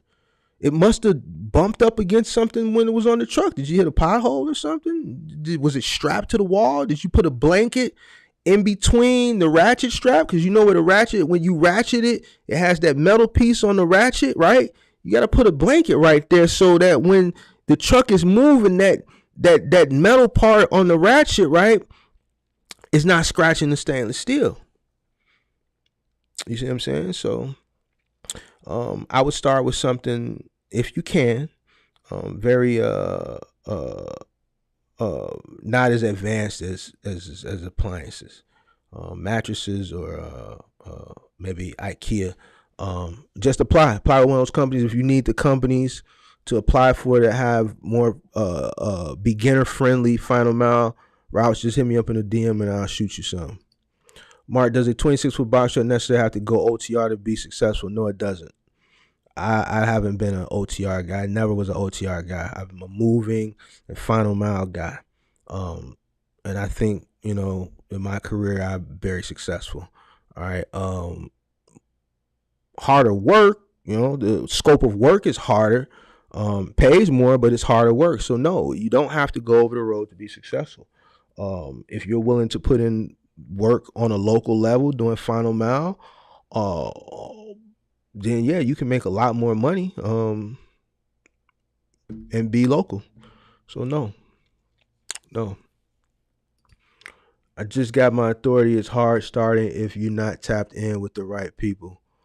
That's true. I think, being in cahoots with the right people helps makes the process a little bit easier.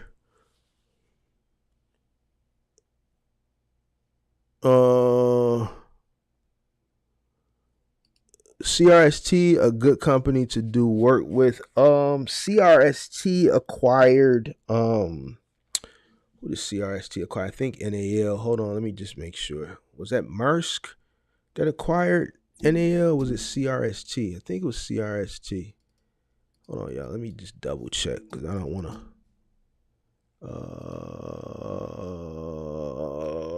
Was it CRST? Hit that like button in the meantime while I'm looking this up. I think it was CRST. Right. All right. So CRST acquired NAL. NAL used to be installs in another company. So I actually contracted with NAL, but I didn't contract them as NAL. I contracted them as installs, right?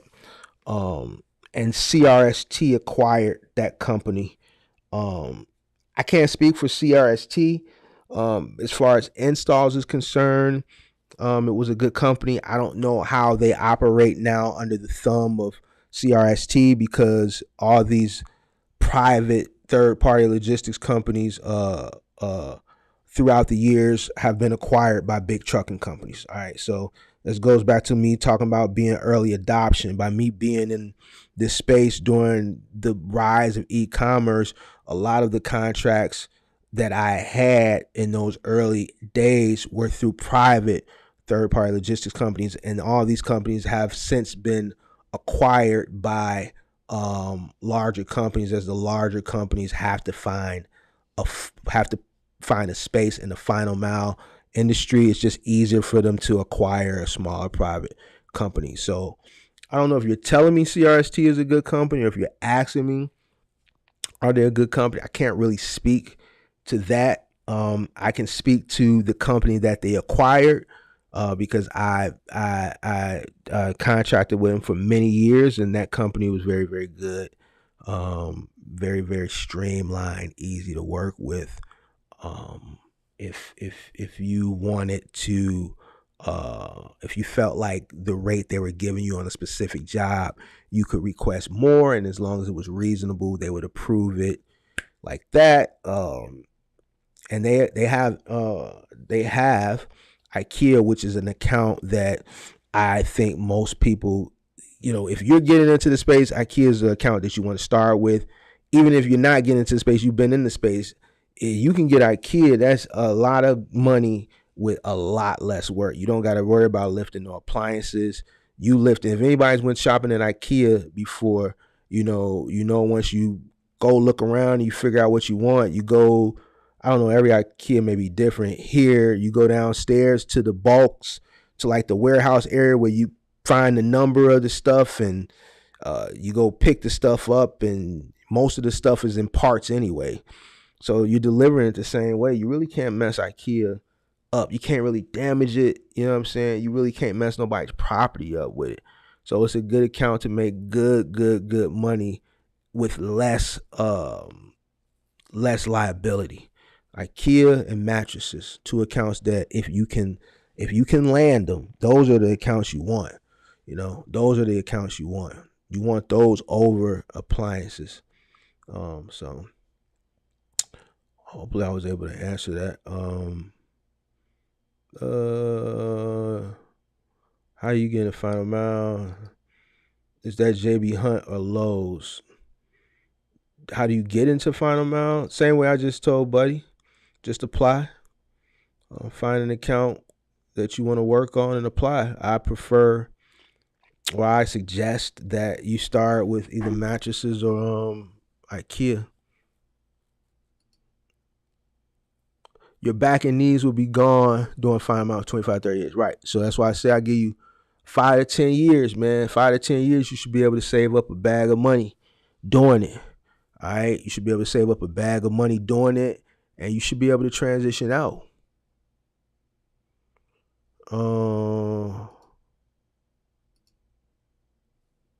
Can rewrite your box truck course off as an educational expense on taxes? Most certainly you can.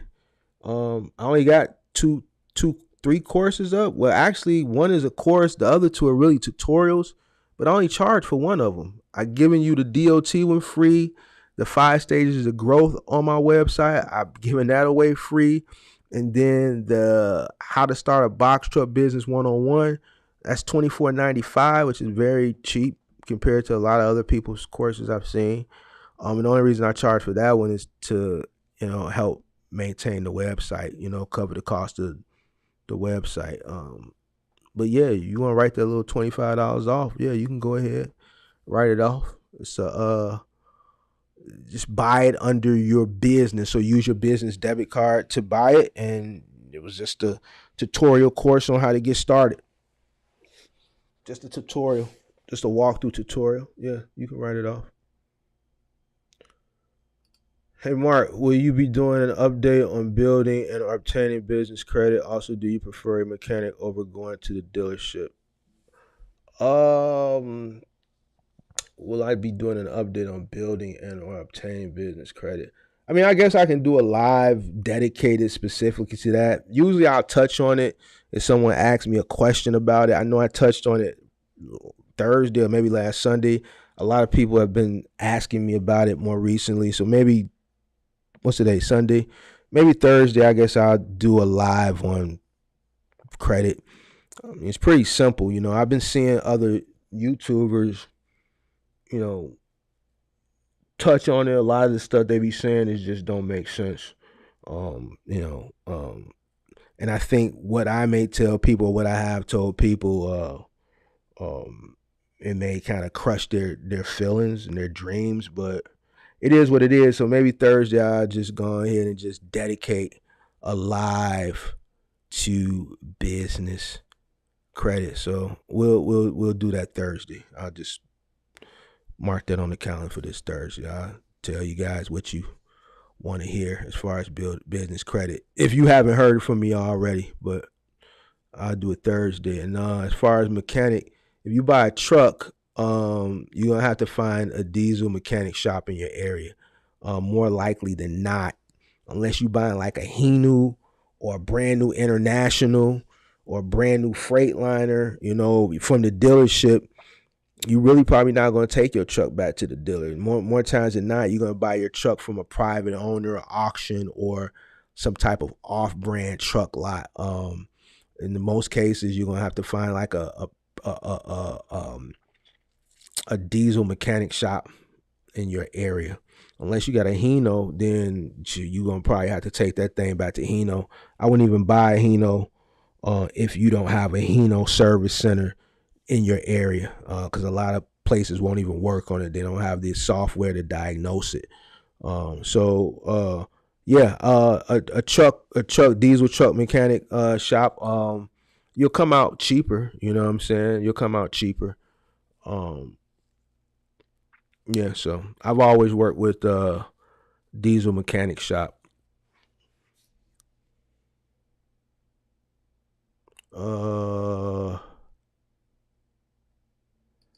I must definitely say, bro, you definitely live up to your name. Good wisdom. P-Rock, appreciate you for checking in. ATL in the building, but Chi-Town raised. Chi-Town is in the building. A lot of people from Chicago that migrated down to Atlanta, Dallas, Houston. People got up out of Chicago, man. I'm still holding on up here, man. I'm still holding on, man. I can't leave Chicago, man. If my OG won't leave, then I can't leave up here, you know. So unless I can get my OG to leave, then I gotta stay. So my OG house paid for. She ain't going nowhere. So I'm locked in. I ain't gonna leave my mama in Chicago. And I'm far away. She called me. And I gotta travel to get to her. So but yeah, a lot of people done got up out the city. 30 was awful for me. Why was 30 awful for you? I'm paying $31.26 a month on insurance. Whoa. Hold on, we gotta do a sound for that one. $31.26 for insurance. Well, we need a good sound for that. No, God, No. please, no, no, no, no, no, no, no. $31.26. $31.26 a month for insurance. $700 a week with 16-cent amount on the rental. $75 a month for the ELD. $135 for the DAT load board. 14% for factoring. We gotta hit you with a no for the factoring. no, 14% for factoring? Oh, 14% for factoring and dispatching combined. So I'm assuming you paying 10% for dispatching and 4% for the factoring. I'm going to be honest with you. And this goes back to what I'm talking about when you rent a truck, all right? Especially a new truck. I gave an example of $2,900. You're paying $3,100 a month. That's just a lot of money, man. I'm not even finna hold you. It's a lot of money, man, for one truck.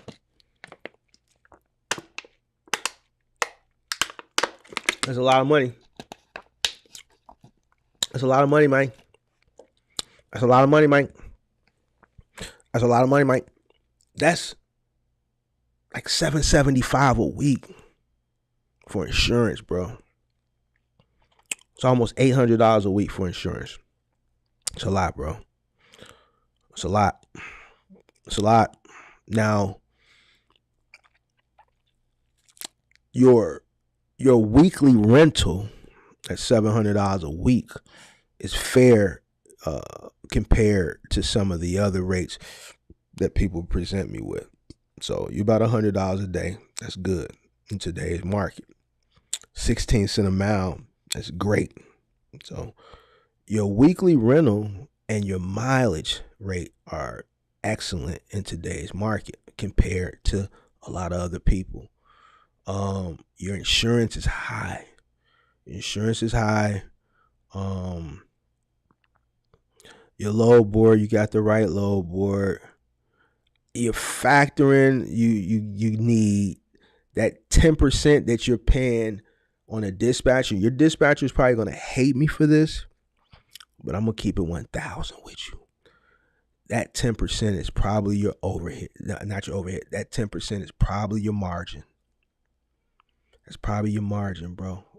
Me personally, you may have a little bit more on the margin compared to other people because your rental rates are very exorbitant compared to other people's. But I would try to eliminate that 10% dispatching fee and pocket that money. You're gonna need it. You're gonna need it. You're gonna need it. You're gonna need it. I would really, if I were you, I would really look into dispatching myself. I think you're gonna need that 10% to balance out that high insurance that you're paying. All right, so you're gonna have to read that dispatching because your insurance is just very exorbitant. Like, it's too high. So I know why it's high, right? Because they probably got you in a 2023, right? But you're probably gonna have to kill that dispatching. What's good, bro? I know I'm late to the party. It's all good. I seen you earlier on Kirk channel. Interstate Screw in the building. Going to get a Sprinter van tomorrow. Congratulations on the picking up you a Sprinter van tomorrow. I got quoted $823 a month for insurance with Progressive. I'm 43 in Maryland. For a 26 footer. Hi, Mark. Sorry, just sign in. Quick summary on what I missed, please. And we just talking earlier. I just did about a good 10-minute introduction that was just basically me saying that there's a lot of interest in Final Mile now. Has Final Mile become the new Amazon? And when I say has Final Mile become the new Amazon, I'm talking about in popularity. Remember how like Amazon was like real popular, like people just had to do Amazon, and Final Mile is never going to be as popular as that frenzy with Amazon. We know that, but there's an interest there now with Final Mile that wasn't there before, because a lot of people are having to transition over. All right, a lot of people don't want to go over the road, so they're transitioning from either Amazon or OTR into Final Mile. The people who are up and willing to do it, and a lot of people are getting in. I got a couple companies that say, Mark, a few people are on board and that are subscribers of your channel. So the companies have reached out to me, and I have a relationship with a lot of these logistics companies. So don't just think I'll be naming these companies and I don't have a working relationship with them. I have a working relationship with these companies behind the scene, and they tell me, I know who's on board and who's not. They tell me. That's how I'm able to give you guys this information. I know the data and the statistics behind it. It's just not me getting up here saying nothing. So a lot of people are transitioning over because those spot market rates aren't enough to, keep the lights on. So people got to do what they got to do. Other than that, I've just been answering questions, man. So if you got questions, go ahead and ask them. Too many people want to do no-touch freight and box truck. I think, people just like easy work now. Nothing wrong with easy work, but what happens is if everybody rushes to one thing, that one thing is going to become saturated. There's plenty of opportunity in Final Mile. Plenty of opportunity. But it's work, People don't even want to touch freight in middle mile. You know what I'm saying? They don't want to even grab their pallet jack and do like this and pump the pallet up. So like, I don't know, you know what I'm saying? I work is work, I don't know why people don't even want to pump their pallet jack up, but it is what it is, man. I don't know. But you're right. A lot of people want no touch, and there's plenty of other work out there. You just got to be willing to do a little work, man. A lot of people don't want to touch nothing. So whatever. I don't know. I've never been lazy. You know what I'm saying? I've never, like all the businesses I've been in, as far as with the trucks is concerned, have all been labor intensive. So, I can't even fathom, I don't know. I don't know why people don't want to work, man. I really don't get it.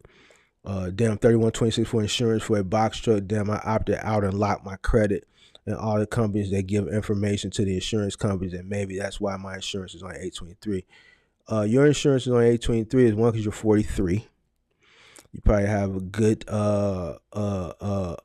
MVR report, and your truck is probably not a 2023. Your truck is probably a little bit older. That's why your insurance is lower than his. I saw another super chat. 85 Imports. Thanks for the super chat. Appreciate it. Appreciate the super chat. I experienced a week with the 16 on the dashboard. I got 2 loads off of there. Every broker wanted to dock high vehicle. Those 2 loads were for military base. Yeah, it's another thing you have to deal with, the dock high vehicle. Lock your LexisNexis profile and try to get the insurance again. See if you will get a better rate. 31.26 months is crazy. I thought 8.26 was crazy. Yeah, you shouldn't trip for 8.26. You shouldn't trip. A lot of people, if I told y'all a lot of the stuff people come to me with, you probably would reassess what you got going on. A lot of people probably reassess what they got going on. I don't put people's business out in the street, but I can tell you that, you know, a lot of people are paying a lot of things, you know, and it's unfortunate, you know, but that's why they come to me to kind of coach them. They understand, like, yo, I'm watching your channel, listening to you talk. I caught a live, and I knew I was doing something wrong. Can you help me, or can you just give me you're an honest person? Just honestly tell me, like, is this? And, you know, I have to tell people or do the hard job of telling people, but, you know, you'll be surprised, man. A lot of people are paying very, very high rates on their rentals, on insurance, on a lot of different things. You know, it's just unfortunate, but, you know, he has a really great rental rate. It's just the insurance is sky high. But Mark, I'm going to give it my all in the 26-foot box truck, but if it fails, will my insurance be much lower in a Sprinter van? Do Sprinter vans don't need to abide by DOT hours of service?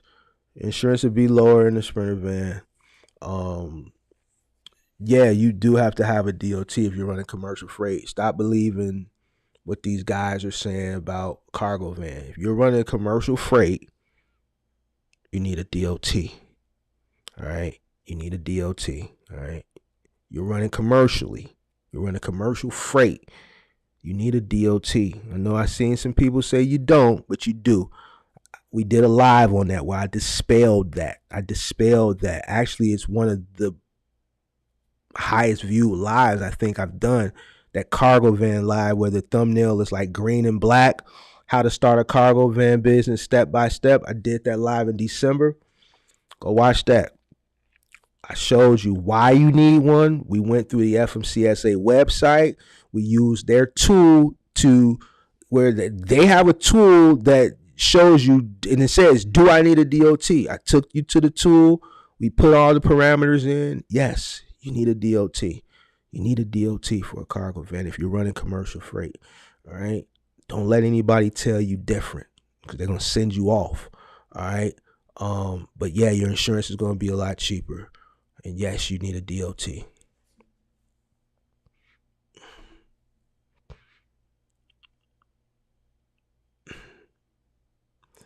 Pibby says, can't stress enough that they do not play about when it comes to claims.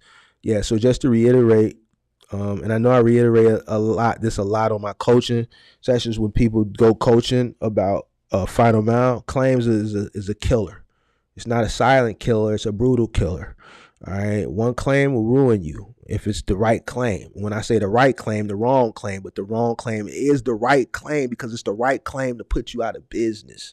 You feel what I'm saying? Like, go in there and mess somebody's floor up, the right floor. You messed the right floor up. All right. The right floor. All right. Some people got really good hardwood floors, that dark mahogany. You go mess some dark mahogany floor up and see if they let you just have somebody come in and just sand and restain that one little line. No, you got to do the whole floor. You got to do the whole floor. And the people that come out say, you know, in order for us to get this look right, we got to do the whole floor. And you know what the whole floor entails? I'm going to tell you what the whole floor entails. Because owning a moving company, we've had to move plenty of people's stuff out to get their floors done. Not because of damage we've caused on my final mile side, but on my moving company, there's plenty of times we went in to move people's stuff into the garage. You got to hire movers to move everything out the house into the garage. All right. So that these people can come do the whole floor. So then you got to pay for movers. Right. And then they have to pay to have their floors redone. All right. To have floors redone can range anywhere on the low end, $1,500. I don't want nobody doing my hardwood floors for $1,500. All right. Up to $10,000 plus, depending on the stain, depending on the wood. All right. And depending on the square feet. Right. My condo is hardwood floor everywhere. I got marble in the master bathroom, and then I got tile in the guest bathroom, but everything else is uniformed hardwood, right? Hardwood. So you're talking about 1,300 square feet of hardwood flooring. All right. So that's $4,000. I don't have dark hardwood. I got lighter hardwood. All right. So it's about probably $5,000 in today's time. Last time when I got a quote, it was $3,000. That was some years ago. So it's probably about $5,000 now. But when you're talking about like dark mahogany wood, you know what I'm saying? You're paying upwards, could be $8,000, $9,000, $10,000, depending on who you have to come out. And then you got to have the movers come and move the stuff out. And then you got to have them come back and move the stuff in. So, you know, that could be a $12,000 claim. All right. So, and that's just that. If you scratch it, if, you know, it could be water damage, right? You could not hook something up right, and water could damage it. All right. So now you got to replace the floor, and then you may have to replace the ceiling if it's a condo, let's say, for the unit under it. Now the condo association is involved. But what if it's an apartment building? Now you got property management involved, and they're going to want everything paid for. It might be carpet. Now you got to pull the carpet up. It just can be ugly, and you have to be very careful. And that's something that I coach when people book me for training. This is what I train people on with logistics companies, ICs. You know, I stress on claims, but I have a solution on how not to prevent claims, but how to train your staff, your workers on how to go into every job with claims on their mind. You know, if you train your crew that, you know, if they break it, they bought it, right?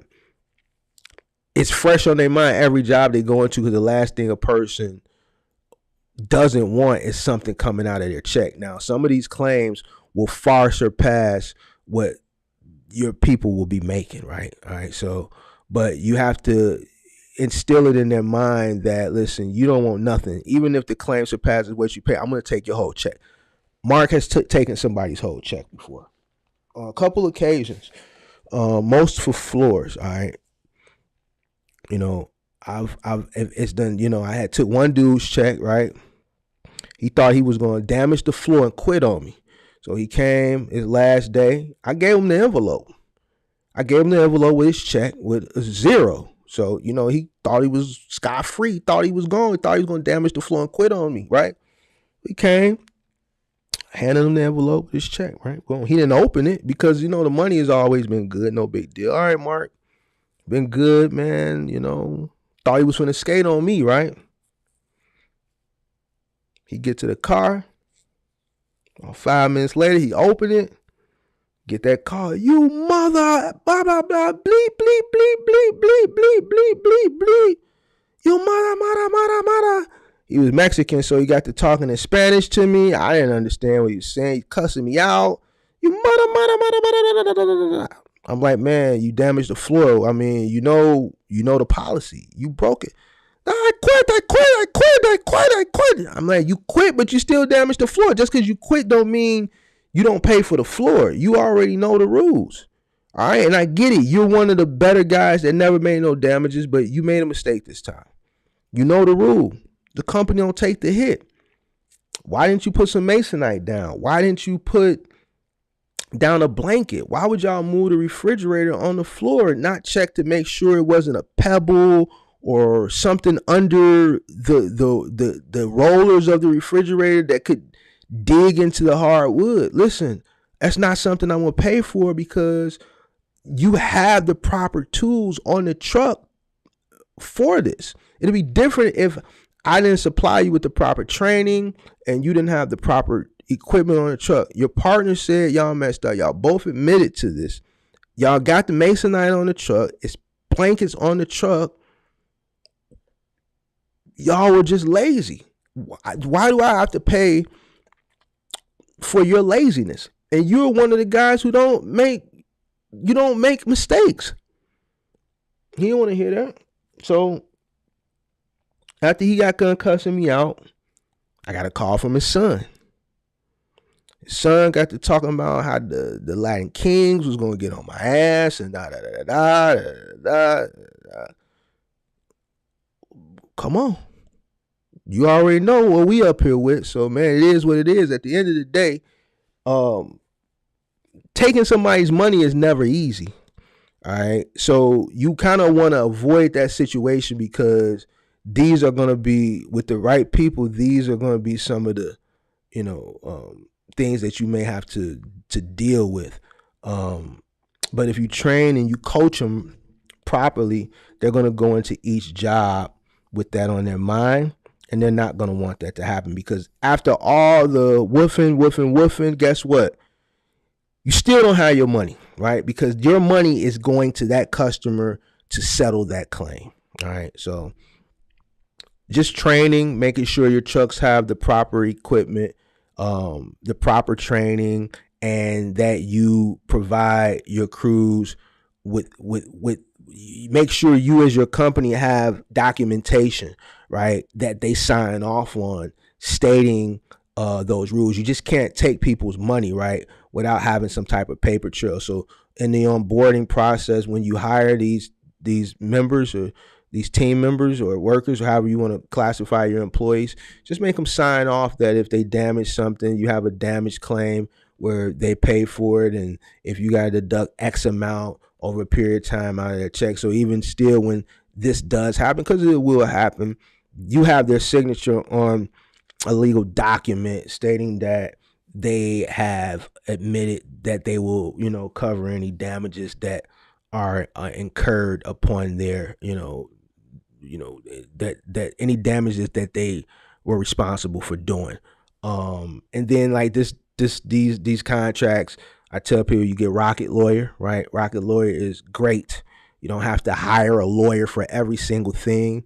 Get a subscription to Rocket Lawyer, or you can pay the one-offs for documents as you need them. I suggest, if you're going to operate at scale and you're going to have people working for you, pay the subscription for Rocket Lawyer. You're going to need waivers. You're going to need claim waivers. You're going to need non-compete clauses. You're going to need just general NDAs. You're going to need a bunch of documentation anyway when you hire people, when you give them their packet for them to sign off on. So I think paying for Rocket Lawyer is a great tool. And then when these things occur and when they happen, you have documentation, and when you take their bread, you show them, hey, you sign right here. So if they want to go even further, where they want to go to labor board or they want to do lawsuits, you got everything in order, which will probably never happen, but you want to make sure that you're covered and you want to be a professional business person. All right, so that's my spiel for the live on claims. Axel is in the building. What's up, Axel, man? You ain't been around, and oh yeah, you were here last week. Never mind. What are some beginner-friendly final mile companies? Also, what some good dot-to-dot companies contract with? Final mile mattresses, any mattresses, and IKEA. Any mattresses in IKEA. Dot-to-dot contracts to companies to contract with.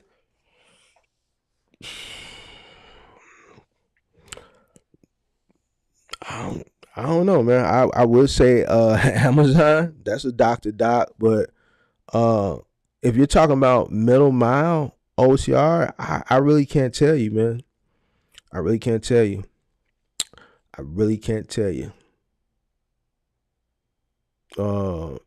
He's saying doc to doc. I see y'all giving suggestions, but I don't know if he's talking about final mile. Final mile is not doc to doc. That's doc to consumer. He's talking more about on a business to business, doc to doc. Middle mile, I don't know, because he said good, and I don't know. I can name some, but I don't know if they're good, so I don't want to just say anything. CRST acquired Best Buy. They didn't acquire Best Buy, but they might have that contract, that final mile contract in some markets. A few companies got Best Buy. NAL already had Best Buy. That's who I was running Best Buy for through installs, which became NAL because they did a merger, and then ultimately they got acquired by CRST. So they had Best Buy because of installs. They probably but it's a few companies that got Best Buy. Pilot got Best Buy in some regions. So none of these retailers put all their eggs in one basket. All right. IKEA is with a few different companies. Lowe's is with a multitude of companies. Home Depot, a few companies. Best Buy, a few companies. Samsung.com, a few companies. LG, a few companies. None of these retailers put all their eggs in one basket. Let me see.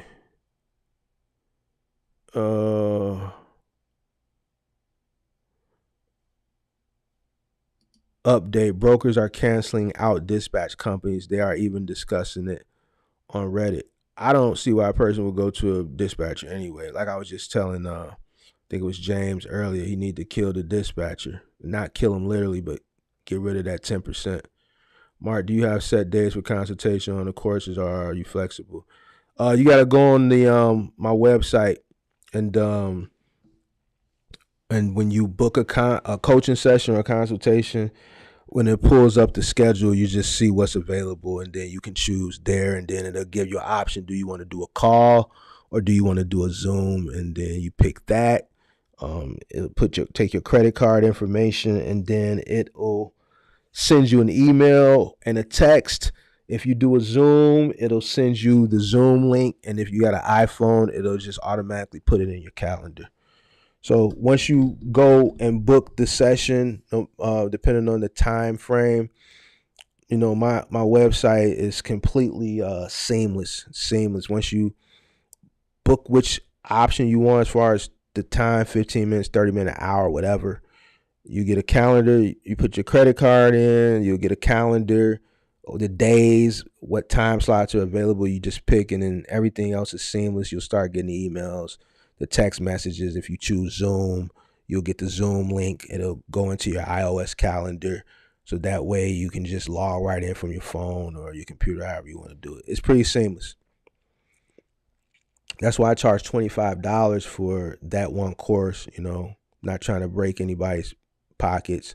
All the other courses are free, but that helps to pay for the the cost of the website. The website costs money to host it. That's a couple $100. Calendly, I don't have free Calendly. I pay them. I pay Zoom, right?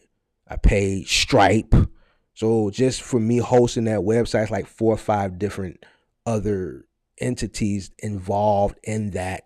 And then the coaching platform, I have to pay that, so this just helps cover some of that cost. Ultimately, it still ends up coming out my pocket at the end, but that does kind of help offset some of those costs. I try to provide as much stuff for free as possible, but a lot of stuff does cost, so try to offset as much of it as I can. Let's see. How can we DM you? See this on the top right here where it says Mark the Mentor, and then it says the Instagram logo, Mark_the_mentor_. You can DM me right there. And I got a Facebook page, Mark the Mentor. You can message me there. You just look at the top right above my head. You see that Instagram logo. Just go there and DM me. I think I missed this, but can you use a 16 for final mile? Yeah, you can. Select Express still got some 16-foot contracts. Go configure Select Express. Hit up Select Express. They got acquired recently by AIT, but I think Luis Escobar is still over there, and Mike Cohen. Mike Cohen runs the final mile division over there. So get with Mike Cohen and see if you can do some Bye Bye Baby or some Dick's Sporting Goods or something. Hit the like button. Hit the like button. Hit that like button, y'all. Hit that like button if you are finding some value in this live stream. You feel me? You feel me? All right, let me see where I left off at. All right. I see a few people in here. I'm way behind on the comments. I'm trying to get to them all, y'all. I'm trying to get to them all.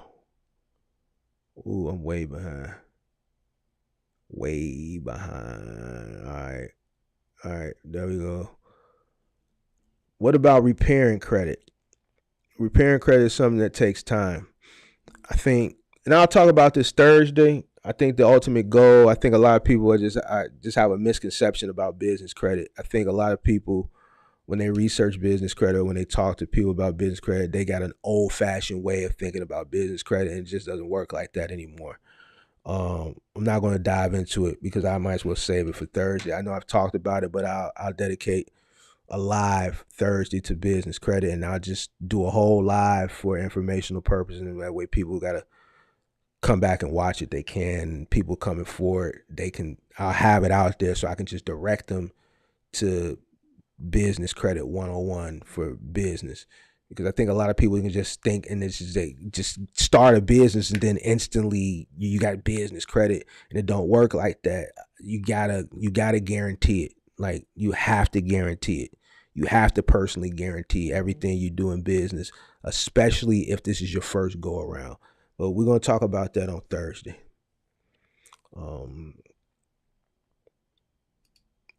Bottom line, if you do not have personal credit, it's up. You're going to have a problem with business credit. Definitely, we're going to talk about it Thursday.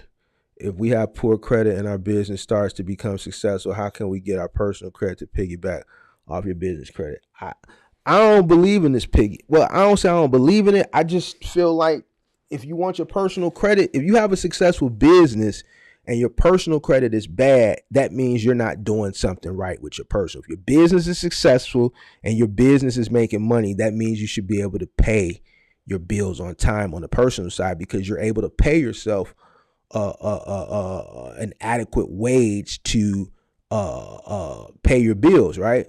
So if your business is successful, then ultimately you should have good business credit, or you should be in the process of repair. You should have good personal credit, or you should be in the process of repairing your personal credit, because if your business is successful, you should be able to pay yourself adequately, that you can pay your bills, and not only pay them, but pay them on time. Yeah, it's just, yeah. Piggyback, I don't know.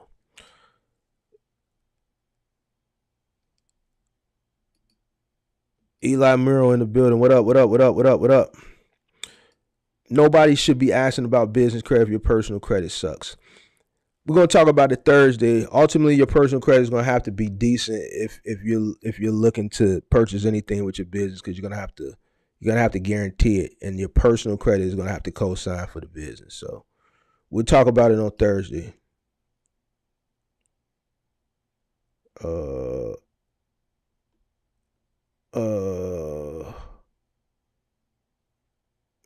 Y'all still talking about Buddy with James with the $3,100 insurance, talking about he got to be like 20 in bad driving history.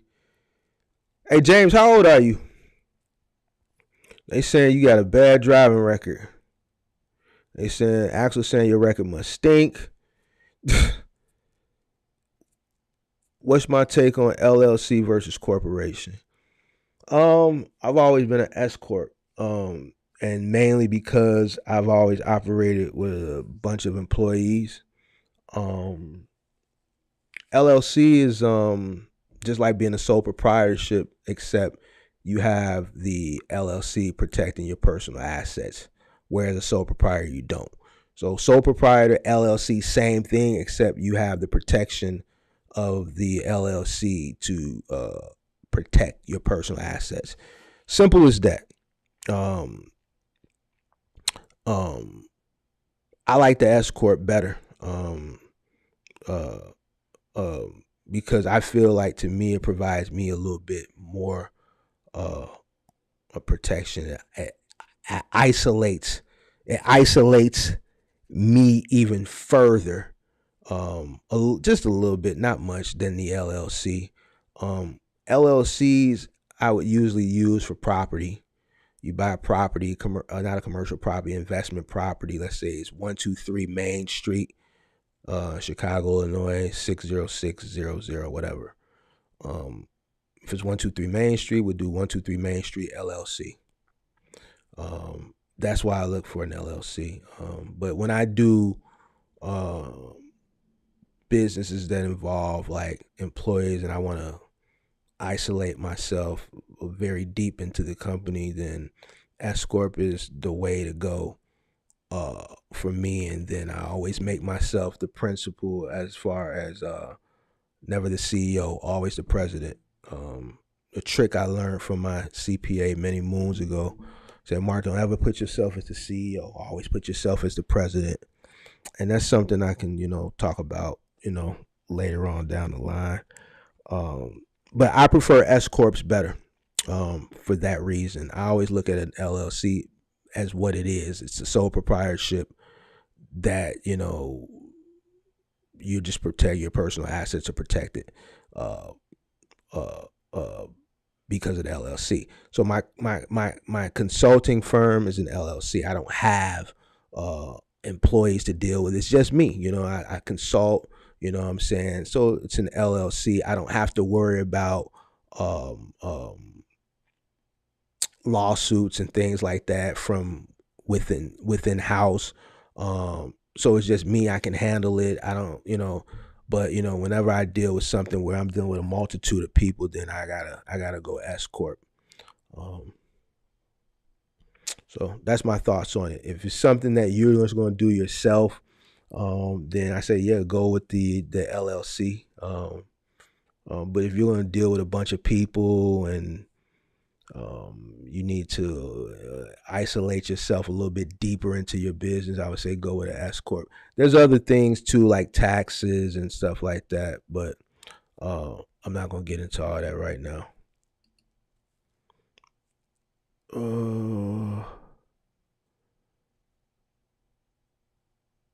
Man, they still talking about you, James. I don't even see James leaving a comment. They going, that 16 going to go up. Man, I'm way behind on the comments.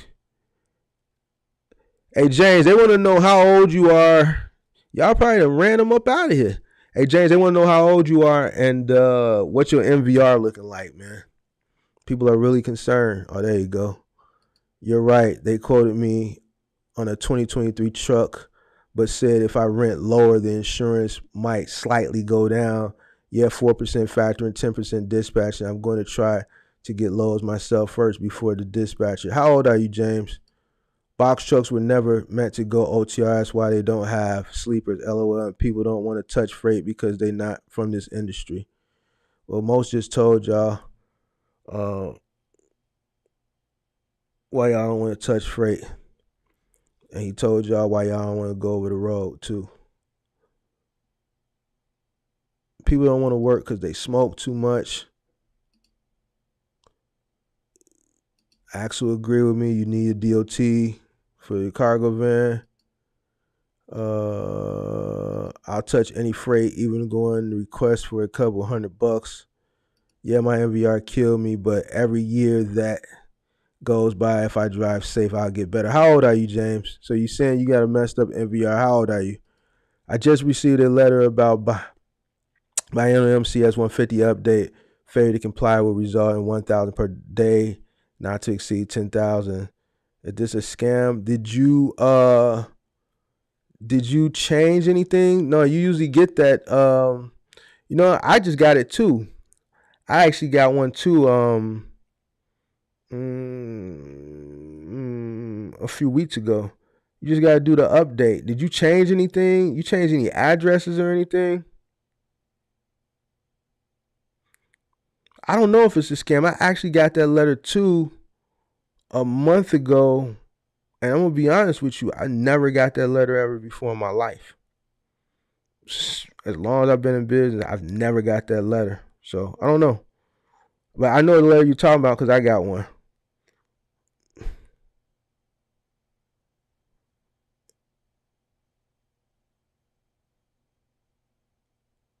And that's not something I usually get because I'm interstate. So I don't have to do any inspections or none of that stuff. So my stuff is just Gucci.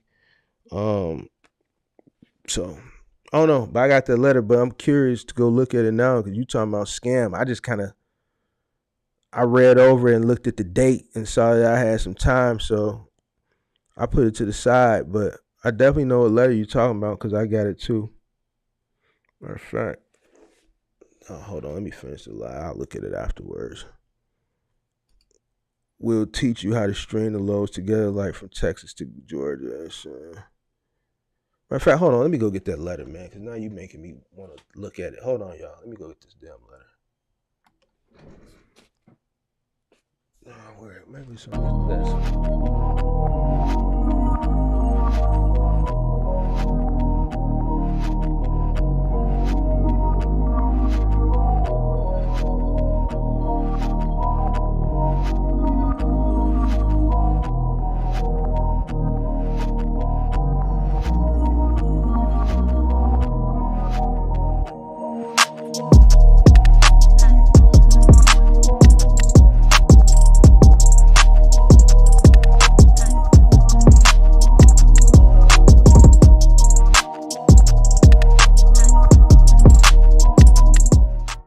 All right.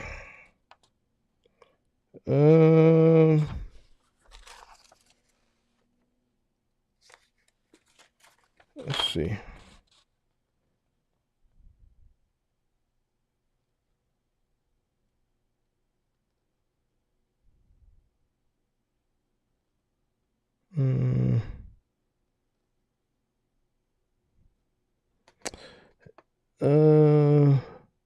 Determined by the last two digits of the US DOT number, or if the initial MCS 150 filing has not been completed before beginning operations. The MCS 150 is also required when one or more of the following conditions have occurred before beginning operations: whenever there is a change in contact information. See, that's what I said.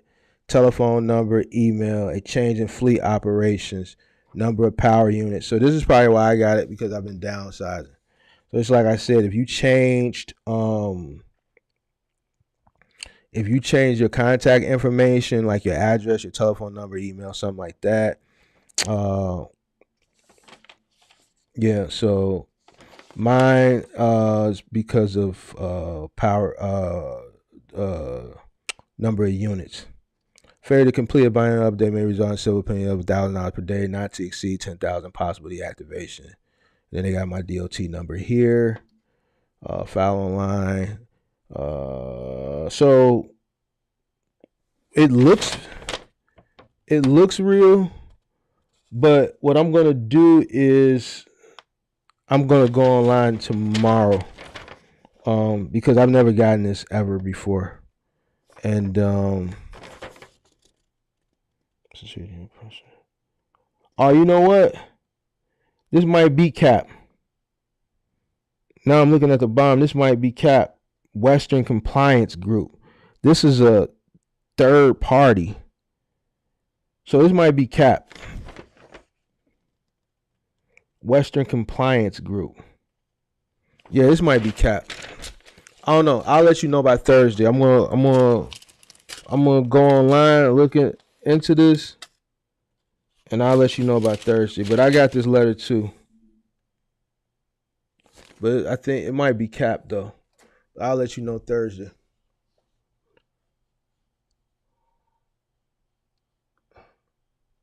Tony, I'll let you know Thursday. You said it's from DOT Compliance Group. Yeah, mine says it's from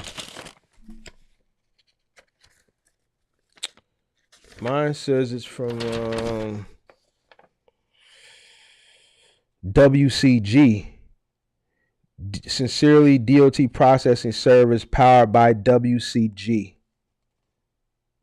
So Western Compliance Group provides compliance services required by the U.S. Department of Transportation, but it is not affiliated with the U.S. Department of Transportation. See, yeah, it's cap. It's not affiliated with the U.S. Department of Transportation or the Federal Motor Carrier Safety Administration, nor any other government agency. And see, it's cap. That's why I just threw it to the side, because I never got this before, because I'm interested. I don't got to go through all that goofball stuff. Not saying it's goofball, because I know a lot of y'all got to go through it, but yeah, it's cap. But I'm still going to look into it, though. But it looks like it's cap.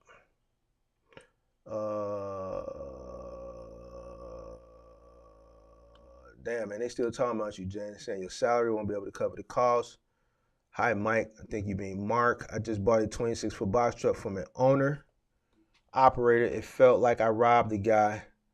The truck was listed for $30K, ended up paying $18 cash. Cash is king when you buy a truck at this moment. Yeah, I said around this time you're gonna feel like you robbing a person. People need that bread, so congratulations on robbing somebody that entered into the space wrong and they had to sell their truck for a little or nothing because they needed to keep their lights on. So shout out to you. Shout out to you. Ain't nothing wrong with that.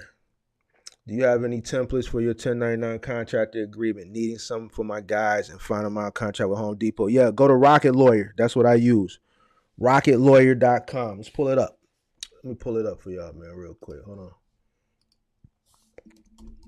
RocketLawyer.com. Let me pull it up real quick, man. Oh, come on. Don't do it. Don't do it. Don't do it. Don't do it. All right, here we go. All right, I'm going to share my screen real quick. All right, so this is Rocket Lawyer. And this is what I recommend, you know what I'm saying? You can, whatever you need is on here, you know, as far as documentation for your business. You can even form an LLC. I wouldn't suggest doing that on here, but, you know, like business contract, non-disclosure agreements, business contract, independent contractor agreements. So if you got a truck and you got to hire an independent contractor, you got independent contractor agreements.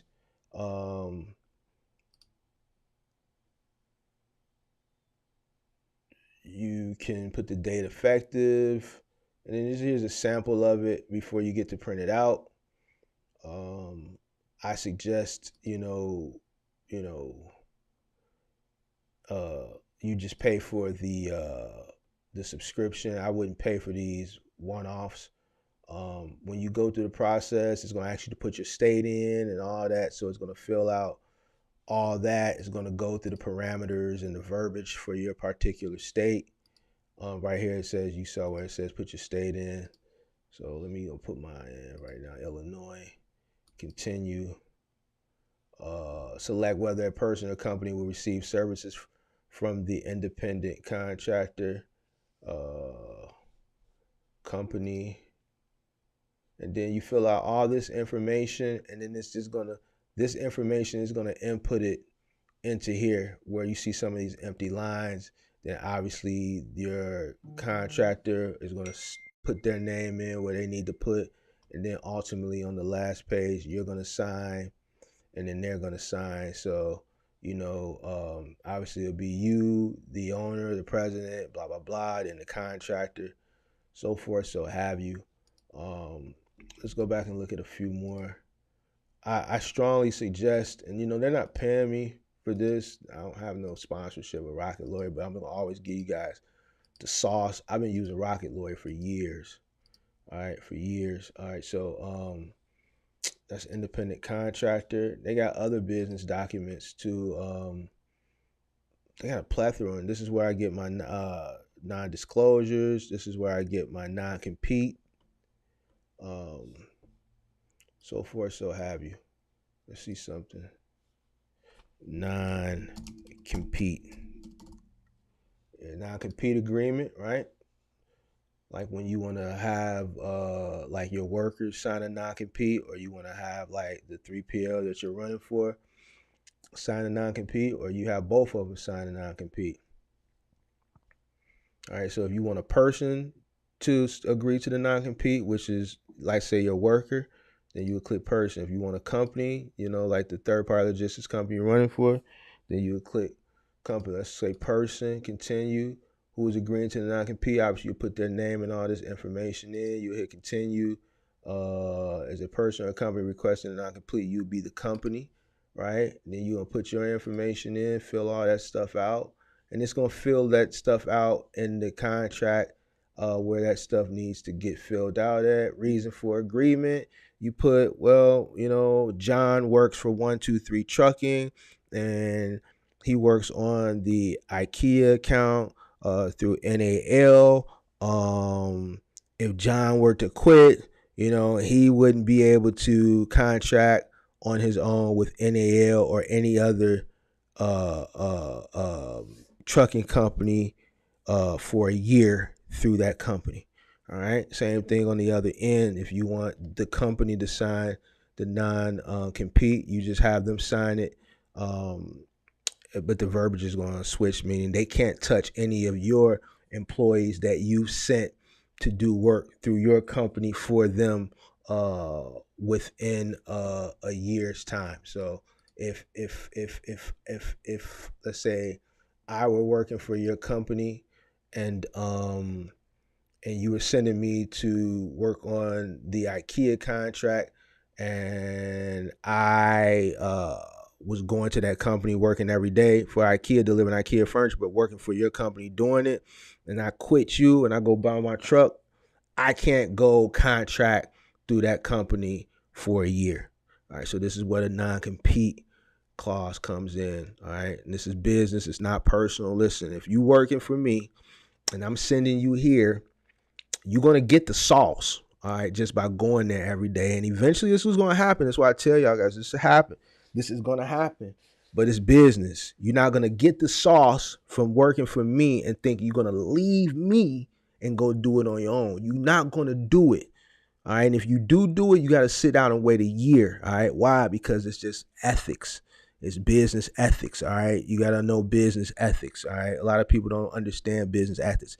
I know business ethics because I had to take business ethics in college. So this is just one of the things that you need to have your employees sign as well. All right. So, man, Rocket Lawyer, that's the way to go.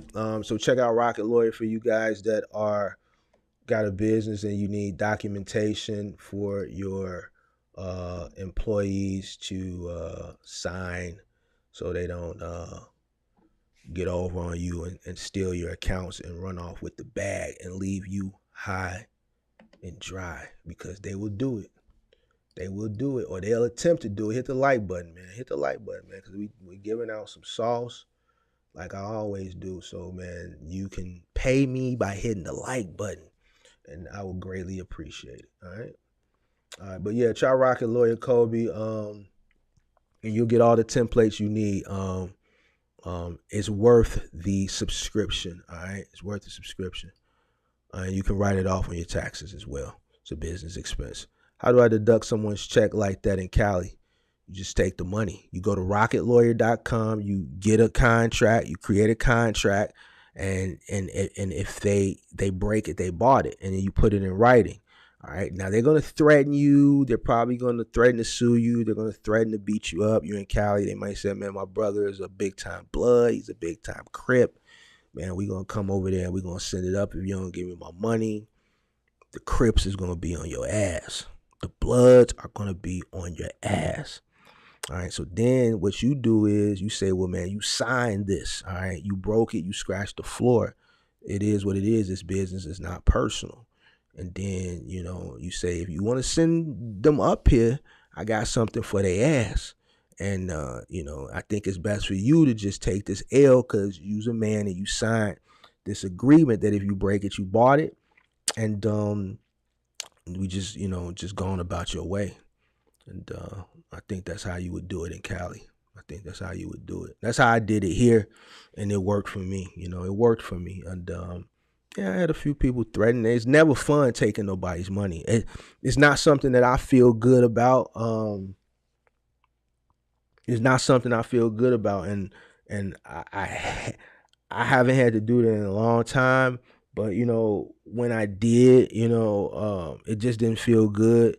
And you're gonna have people that are gonna be mad. You're gonna get cursed out. You're gonna get threatened, but eventually they'll get over it. So.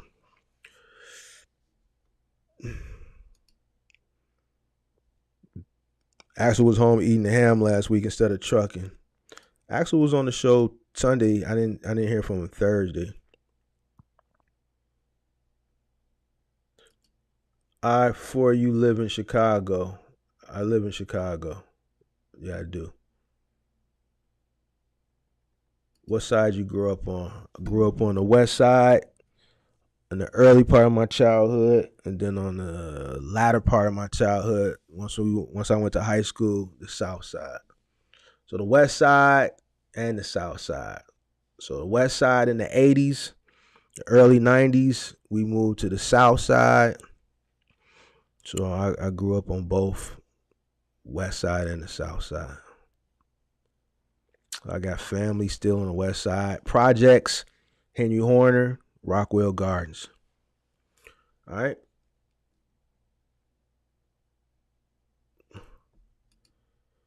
Could you get away with doing one-man final mile jobs, or is there an option to do so? Yeah, you got curbside final mile. They got one-man final mile jobs. It's called curbside final mile. Now, they're not as well. I can't say that. I was going to say they're not as plentiful as big and bulky final mile, but they're less. Those curbside final mile opportunities, like once guys get them, they don't let those go because it's sweet. You know what I'm saying? You talking about $600, $700, $750, $1,000 a day.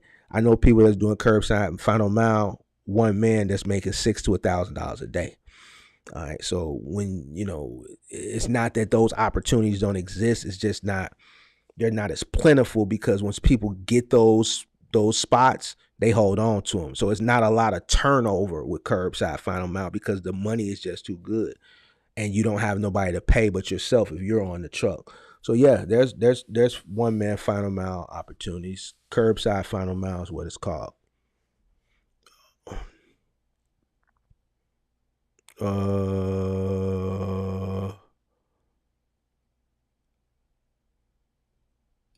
Mark, I'm with Spokes, but was wondering if you got some insight on something better for an independent contractor with a cargo van.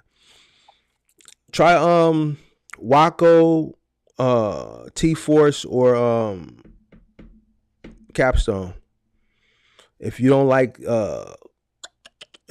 medical supplies, then try office supply and see if that works out better for you.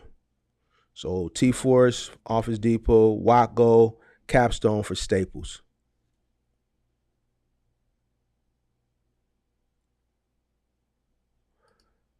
You need to do a video on how to pay yourself. I did a live about 2 weeks ago on how to pay yourself. Right? Didn't I do a live on how to pay yourself 2 weeks ago?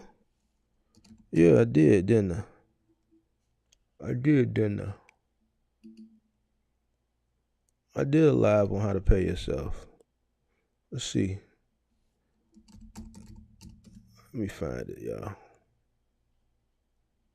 I did a live on how to pay yourself. Where is it at?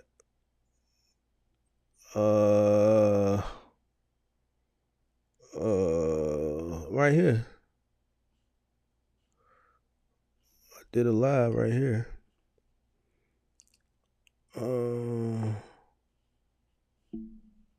I took the walk to Poland.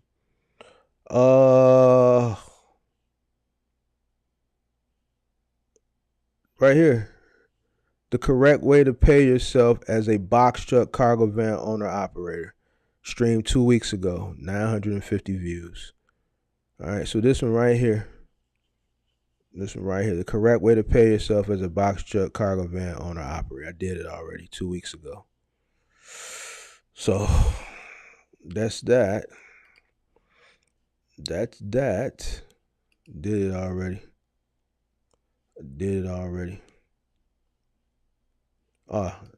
It's the walk said already done. Appreciate it. I'm 31, got 2 accidents in 2018 and 2019, and I beat a cell phone ticket last year with pleading guilty to a lesser charge. Damn, you had to plead guilty to a lesser charge for a cell phone ticket? What state you live in? Driving with a television set and viewing distance, it's an old law. Man, where you at? You 31, 2 accidents. Man, bro. Yeah, man, your MVR is rough. Are you retired? Just about.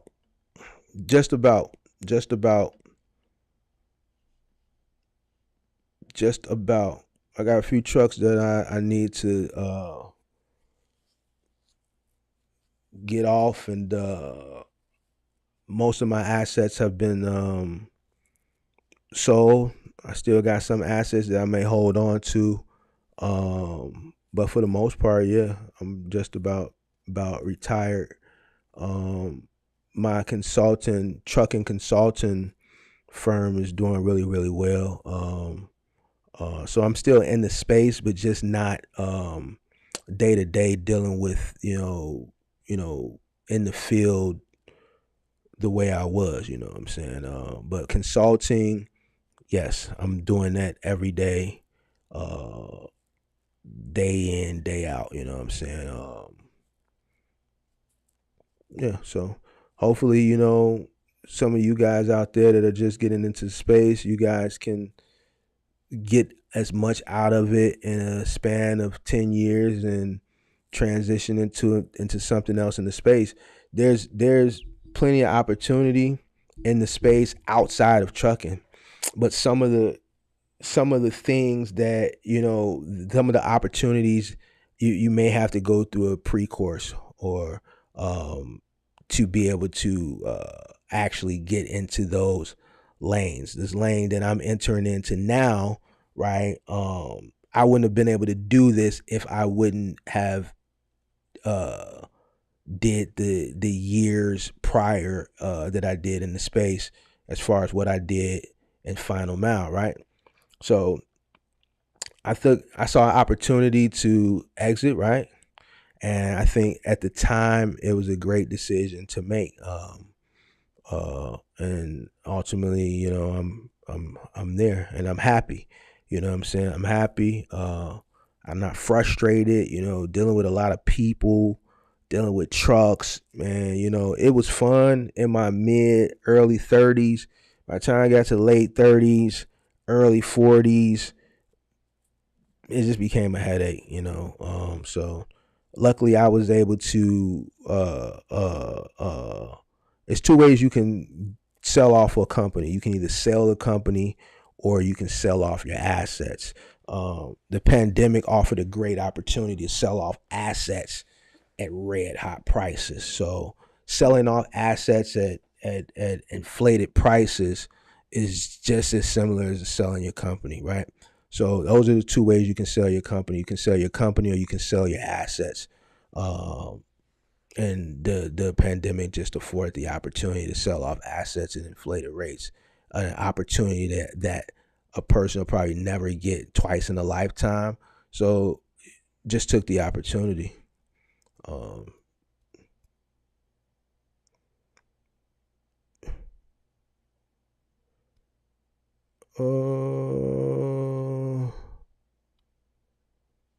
Let me see.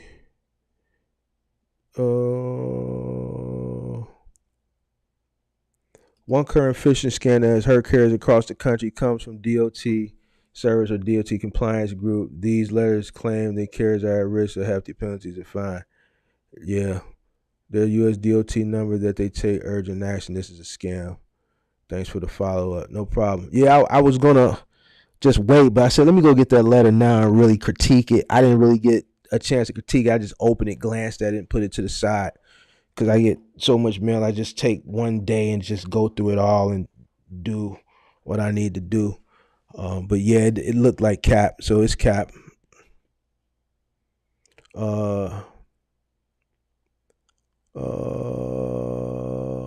Pippi got all the information about your DOT. See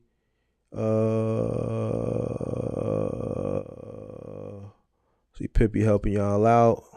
The operational costs look sky high when you look at it monthly, but when you break it down to a daily cost, it doesn't look that bad. It looks doable, even though I have a small amount of working cap. Well, what we talked about last week. I think you need more working capital, but I like your enthusiasm and your positive attitude. And if you believe you can make it work, then go ahead and make it work. Just know that it's going to come with a lot of sacrifice that we talked about last week. So if you're willing to put the sacrifice in, then, go be it. So be it, rather. I was running hard last week. Daddy needs new shoes. They asked, if you running hard to buy a new pair of shoes, then man, you doing something wrong, bro. You doing something wrong if you running hard to buy a pair of shoes, man. Cause I know you ain't wearing shoes like hey, you ain't wearing no B22s, man. So you shouldn't be running that hard, man. You ain't wearing no B22s, man. So I'm just joking. Urban and Bold, what up? Most people think you can't do OTR on a box truck, but I did with a self-made sleeper doing $2 per mile until I started a family and wanted to be around my kids. You can do OTR on a box truck. Who said that? There's a lot of people that do OTR on a box truck. I think what it is most people don't want to do OTR on a box truck. I think a lot of people don't want to be out over the road. Can't say I don't blame them, but you know what you signed up for when you signed up for it, so it is what it is. Your shoes come from Europe. 10-4.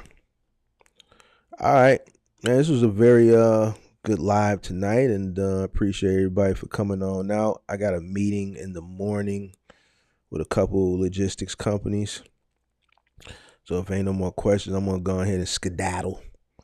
I'm gonna get up out of here. Appreciate everybody for checking on out. So I guess we got the show for Thursday. We're gonna talk about business credit. I just go ahead and knock that one out and get it out the way since it was suggested. If you got any other suggestions, just let me know. I'll do a show about it. I don't gotta really put nothing together for that one. I just get up here and talk and let people know that, you know, it ain't as easy as just going into a bank and applying for a loan. Actually, it's impossible. Yes, Mark said it's impossible. If you just started your business, it's impossible. You're not gonna get a loan at a bank. Man, Mark, you a hater. You negative. God got me. Da, da, da, da. Listen, go to a bank. Go to a bank and tell them you want a loan for your business. First question they're gonna ask you: how long you been in business?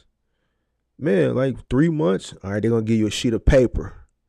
They're gonna give you a sheet of paper, and it's gonna have all the requirements to qualify for a business loan. And the first thing you're gonna see out of those requirements is gonna say must be in business at least 2 years. But we're gonna talk about it Thursday. And I'm gonna give you some tips. I know I talked about it already, but we're gonna put it in a format version where I'm just gonna format it into a live, and we're gonna do that Thursday. All right, check your DM. Thanks again, appreciate you. Hopefully, I'll let everyone know where Jesus is taking my authority next live. I'm active tomorrow. I'm pretty sure he's gonna take you in the right direction, but you're gonna have to take yourself in that direction as well. Just make sure with what you told me you working with as far as your working capital, you're gonna have to do a lot of sacrifice. So when you stop at them truck stops, man, you're not gonna be able to eat the good sandwiches, man. You're gonna have to eat the matter of fact, you might not be able to eat none of the sandwiches. You're gonna have to get the bananas in the little barrel right in front of the cash registers, man. You might have to live off the bananas and water for about a week or two, man. You know. Don't go to the sandwiches. Don't stop at the McDonald's, the Wendy's, the Hardee's, or the Arby's. Man, just get the bananas out the barrel and water, man. Just thug it out, man, because I don't think you can really, and I'm not being funny, I'm just being honest, man. You know what I'm saying? You're going to have to thug it out for a minute, man, but I think if you thug it out, you'll be all right, man. Just get that potassium. Get that potassium in you, all right? No, don't say that. Don't say that. You're going to need Jesus, Allah, Buddha, and Zeus during this time. And with that insurance, man, you're going to be all right. You're going to be all right. He's going to be all right. He's going to be back here Thursday. He's going to let us know how them first 2 or 3 days go. And then from there, once he tells us how them first 2-3 days go, Thursday when we come back, then we'll all be able to coach him in the right direction. You know what I'm saying? But it's going to be a little sacrifice because his working capital ain't where he needs it to be. So we don't need him spending unnecessary money. You can survive for a long time off water, but we need you to get at least some potassium in you. So man, just get the bananas. And they might have, if you go in the aisle with the peanuts and the nuts, you might be able to get you one of them packs. They might have 2 for $4 on the nuts. So you can survive off bananas, nuts, and water. All right. And you'll be all right. Now, don't eat no saltines, man. They got too much salt and stuff. They got the little packs of the nuts and the cranberries and stuff like that. The nuts, the almonds and the cranberries and the seeds, you can get them like 2 for $4. The bananas are usually by the front register. You can get them for like 2 for $1, and then you can get you a bottle of water for like $1.59. You dig what I'm saying? And what you can do is buy the cup with the ice, and then when you get to the next truck stop, just bring your own cup in and just get you some water. Don't even pay for you no more water. That's sacrifice, and that's thugging it out until you get that first settlement, and then you're able to reinvest that back into the company since your working capital is low. And then no honey buns, none of that. All right, so if it ain't more trail mixes, go hard, right? He gonna have to get some trail mixes. So James, go ahead and get them trail mixes and the bananas and that water, man. So all right, y'all, I appreciate everybody. Thursday we're gonna be talking about, fam, how long you been on this live. I've been picking your brain. I could tell your grind is real and your focus is laser. Nothing but respect. Appreciate you. How long you been on this? I've been picking your brain. I've been on, if you mean this live, I've been on this live for about, 3 hours, going on 3 hours. How long I've been on YouTube, if you asking that, 10 months. How long I've been in the business, 13 years, 14 summers. This year will be 14 summers, 13 years. But yeah, appreciate that. Appreciate that. All right, so if it ain't no more questions, hey James, I was just joking with you too, man. Man, just keep your head up, man. But sacrifice though, man. You'll be all right. You know what I'm saying?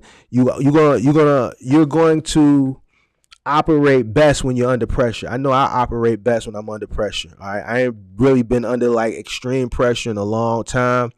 All right, that initial pressure, that I had in 2010, that back against the wall pressure, I ain't had that type of pressure in a long time.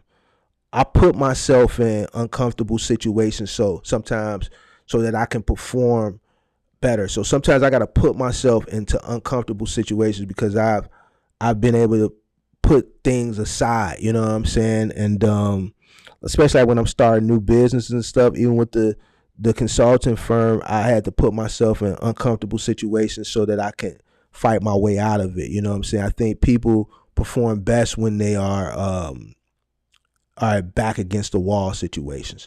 All right, so you are, James, I believe you are in one of those situations, and I know you're going to come out swinging because you don't have no choice. All right, so it ain't really too much coaching a person can do for that. That's going to be all you, and I believe you're going to come out swinging. You know what I'm saying? The good thing about you and what I like about you, you're always here, you're always attentive, and you always ask a lot of questions. All right, and you admit your shortcomings. All right, and I think that's where a lot of people fall short at. They don't admit their shortcomings, and you're not embarrassed to admit your shortcomings.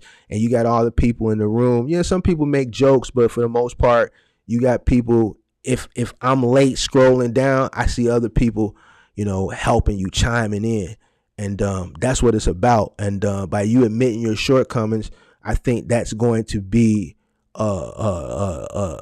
your biggest aid in helping you get over that hump. So I'm really not worried about you. I think you're going to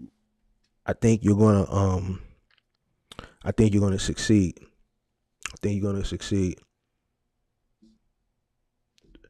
I appreciate you. Mark is like the Drake in logistics. Not yet, man. We getting there. We getting there, man. We getting there. Get a lot lizards to help with pressure. Don't listen to him. Don't listen to him. Don't ever buy a lot lizard. All right, that'll be the worst thing you can do, because if you get burnt while you out on the road, it's gonna be an ugly drive to the nearest town to get them big old horse pills. Don't listen to him. Stay away from lot lizards. Lot lizards are not your friend. All right, don't invest in lot lizards. Don't listen to him.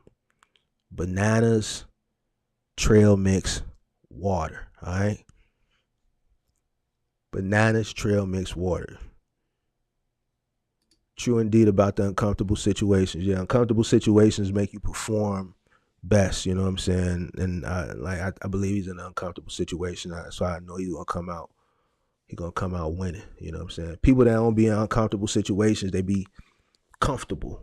Which comfortability provides laziness. You know what I'm saying?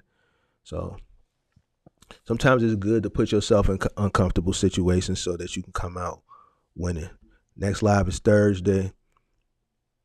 My little girl asks, what is a lot lizard? Oh, God, cover her ears.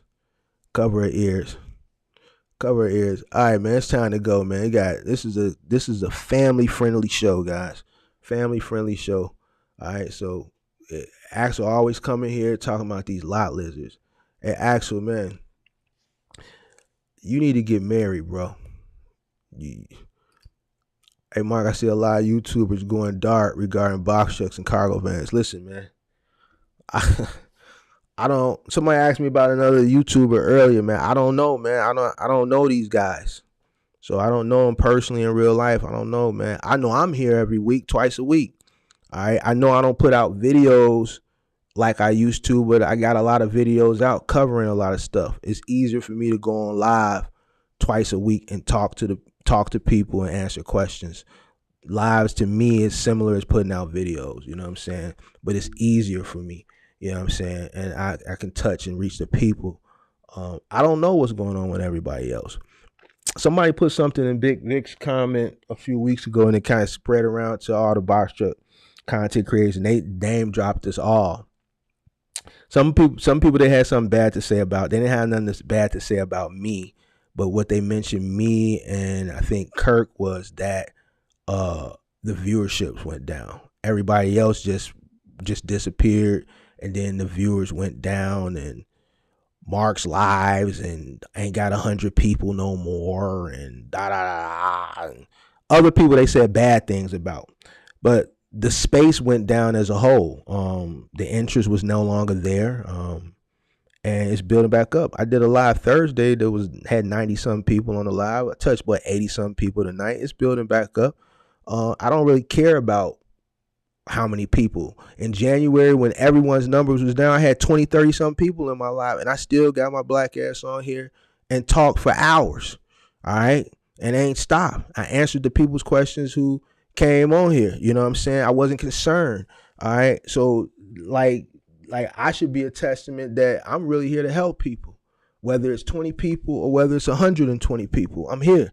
You know what I'm saying? So yeah, I noticed that. But, you know, I think a lot of people probably done ran out of content. Your information, your knowledge can only take you so far. You know what I'm saying? If you haven't been in this space a long time, it's only so much content you can put out in this space. I got people requesting for me to do lives on business credit.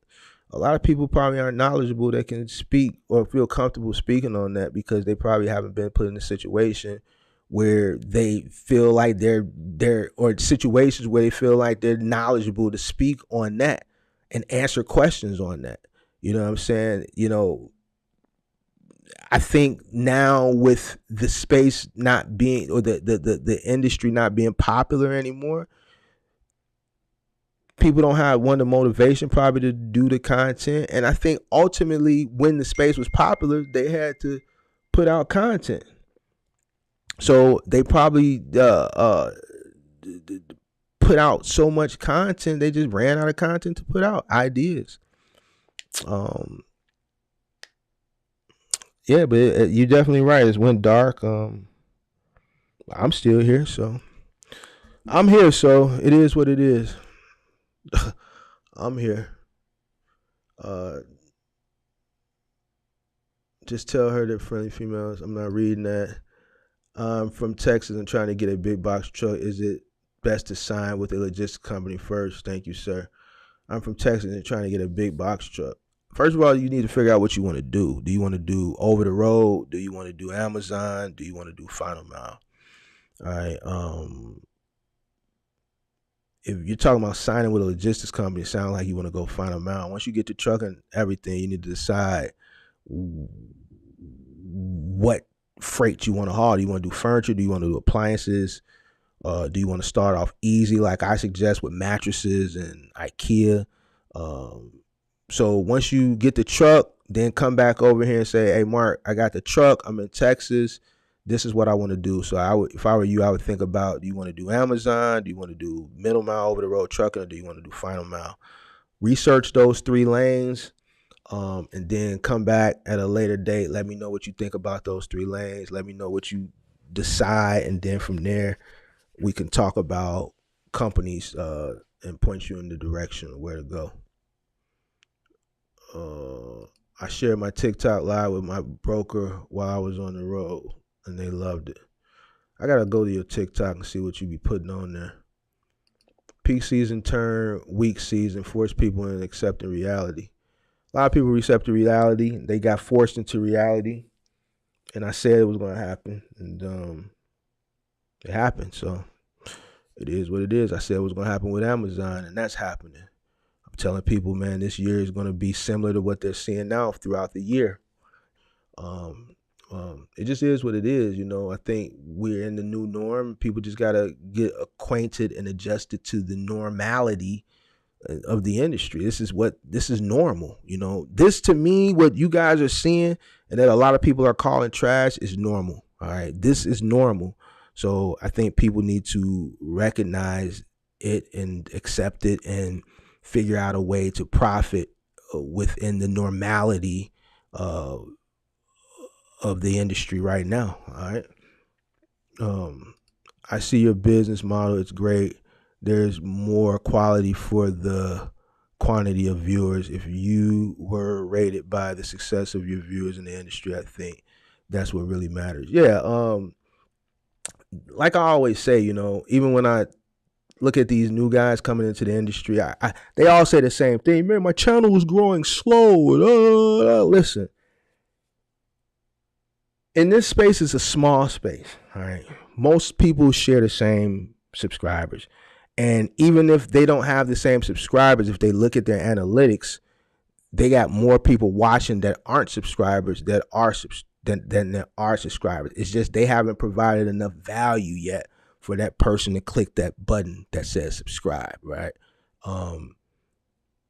It's hard to provide a person who's spending their money value if you don't have the knowledge base or the tenure in the industry to give a person strategy. All right, because you know people are going to ask you questions, and if you haven't met certain challenges because you're still new into the space, you're not going to be able to answer those questions. That's why a lot of people don't go live, because when you go live, you're on the forefront. You're on the front line to be scrutinized, right, by the people that are in the chat, and they're going to call you out. Some people are just as tenured in the space as you. It might be somebody just as tenured in the space as you, and they'll ask you questions to see where your head is at or what your level of expertise is, just to embarrass you, right? I've seen it happen with other people that have went live. All right. So it takes a lot to go live. And I think, what like a lot of new people in the space need to understand is it's a small niche. Get that whole Mr. Beast, what you think you can become the Mr. Beast of box truck, and get that. That'll never happen. Space is not that big to ever see those types of numbers, and focus on presenting value to the viewer, right? And then ultimately you'll see your subscriber base go up. But you may you may just plateau, right? Some people got to understand also that, you know what, you may plateau, right, based off your level of knowledge. If you've hit your wit's end of knowledge that you can provide because you're not tenured in the space and you've plateaued, you also got to accept that as well. All right. So I think it's just like coaching for other creators in the space. Like, I don't get hung up on it. Like I said, when the space went down in January, I knew why the space went down as a whole, but that didn't stop me from coming over here to talk to 20, 30 people. I talk to 20, 30 people the same way I talk to 120 people. All right. Half the time, I don't even know how many people in here because I'm not looking at that. I'm looking at the comments, the questions, or I'm presenting my what you call it. You know what I'm saying? But it is what it is. But yeah, I appreciate you. You're absolutely right. Mark, you have to follow my TikTok and turn on alerts. The live is not viewable after it's over. However, this week I will be live streaming from the road on YouTube. I'm already subscribed to you on YouTube. Once I get off this live, I'm gonna go subscribe to your TikTok. What excels you to the next level, meaning when you started making really good money? I think just persistent ambition, moving turned into me starting a trucking company. I think if I wouldn't built a successful moving company, I would have never got that call from Dynamics, which is now T-Force, saying, hey, we're having trouble with our contractors. We're thinking about bringing moving companies in to handle this IKEA contract. Like I said, I was an early adopter in Final Mile. This is something that I didn't even know existed. It was put up on me through Dynamics, which is now T-Force. The reason why they were in trouble then is because as e-commerce began to grow and retailers began to adopt online sales, and then they ultimately went to third-party logistics companies to handle their final mile of them selling big and bulky stuff online. Most third-party logistics companies in the early 2010s, right, were just messengers. All right, they were just messenger companies. They delivered messages for law firms. They delivered small packages. They weren't doing big and bulky delivery. So now as e-commerce was growing, and now you had retailers that were dealing with online, let's say online furniture stores were popping up, online other big and bulky type places, online stores were popping up, and they outsourced their delivery to third party logistics companies. And they were picking up these accounts. The ICs weren't used to dealing with deliveries of that magnitude. They were dealing with small parcel pieces, messengers. Like, they were messenger services, right? So when they would deal with IKEA, right, for Dynamics, they were screwing people's houses up. And I tell you now, like, IKEA is you can't mess it up. But back then they were messing up because these guys weren't used to delivering bigger things, right? So they were like, well, we got to keep this account. This is new. E-commerce is growing. This is the wave of the future. Maybe we should bring in some moving companies. My company was on the top of the list. I was able to go and negotiate my rate. I was an early adopter. This is unheard of now. And because I was able to negotiate the rate with IKEA, and they were desperate, and I'm saying they were desperate because they were, I was able to leverage myself to make a whole lot of money for doing very, very, very minimal work.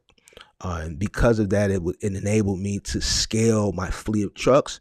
Finding people at that time was very, very relatively easy because there were no gig apps and none of this. Uber existed, but this was the early days of Uber when they were sourcing capital, and they weren't weren't what you see today. They hadn't even expanded yet. I don't even think they had cars on the road yet. These are the early days when they were building the platform. So there were no gig apps, there was no Uber, there was no Lyft, there was no DoorDash, there was no Uber Eats, none of that stuff existed. So people had to find traditional jobs.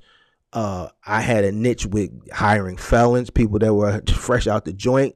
I was never short of finding workers. I had a stack of applications on my desk every day. I had employees referring people. I had people walking into the office filling out applications. So business, there's a lot of business, success with business outside of your ambition and you building the business is timing. I was just in the right place at the right time during the right time period, during the evolution of e-commerce. And because I got that account, was able to name my price, I would made a lot of money for doing very minimal work, and I was able to scale my business very quickly and make a lot of money. And that's what happened. It was just, being at the right place at the right time, and having the right business model, appropriating the money in the right places. Like I say, seeing my run. A lot of people don't see their run. You know what I'm saying? You got to be able to recognize your run. It's called the takeoff phase in the 5 stages of growth. Actually, I got that course available on my website. If anybody wants to download that course for free, you can go www.boxtruckcourses.com and download that course for free. That takeoff phase, recognizing that takeoff phase, I recognized it. I saw I was making a lot of money.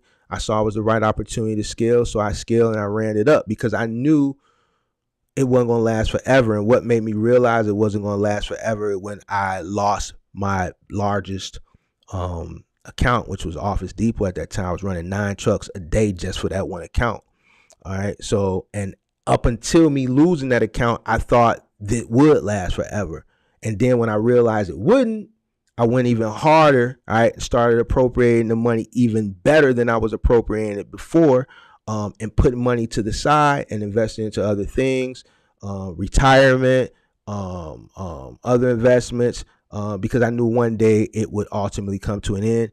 I would never think it would, people wouldn't want to work, but that's what afforded me the takeoff, stage. Just being in the right place at the right time, building a successful company that spawned into another successful company, being in the right place at the right time, and recognizing my run when it was there, capitalizing on the run, and then appropriating all the monies that were coming in into other investments, so that, if there ever came a time that I wanted to pull back, I could comfortably and look back and say, all right, look what I built, look what I got out of it. A lot of people, let's say during like the pandemic, entered into this space in the midst of a run, but they didn't recognize that they were in it and inflated rates because they were novice in the industry and they didn't have a market mentor telling them, look, this shit right here, these rates you getting, these 10, 12, $50 million per mile that you're getting right now, this ain't going to last forever. Take that money and appropriate it correctly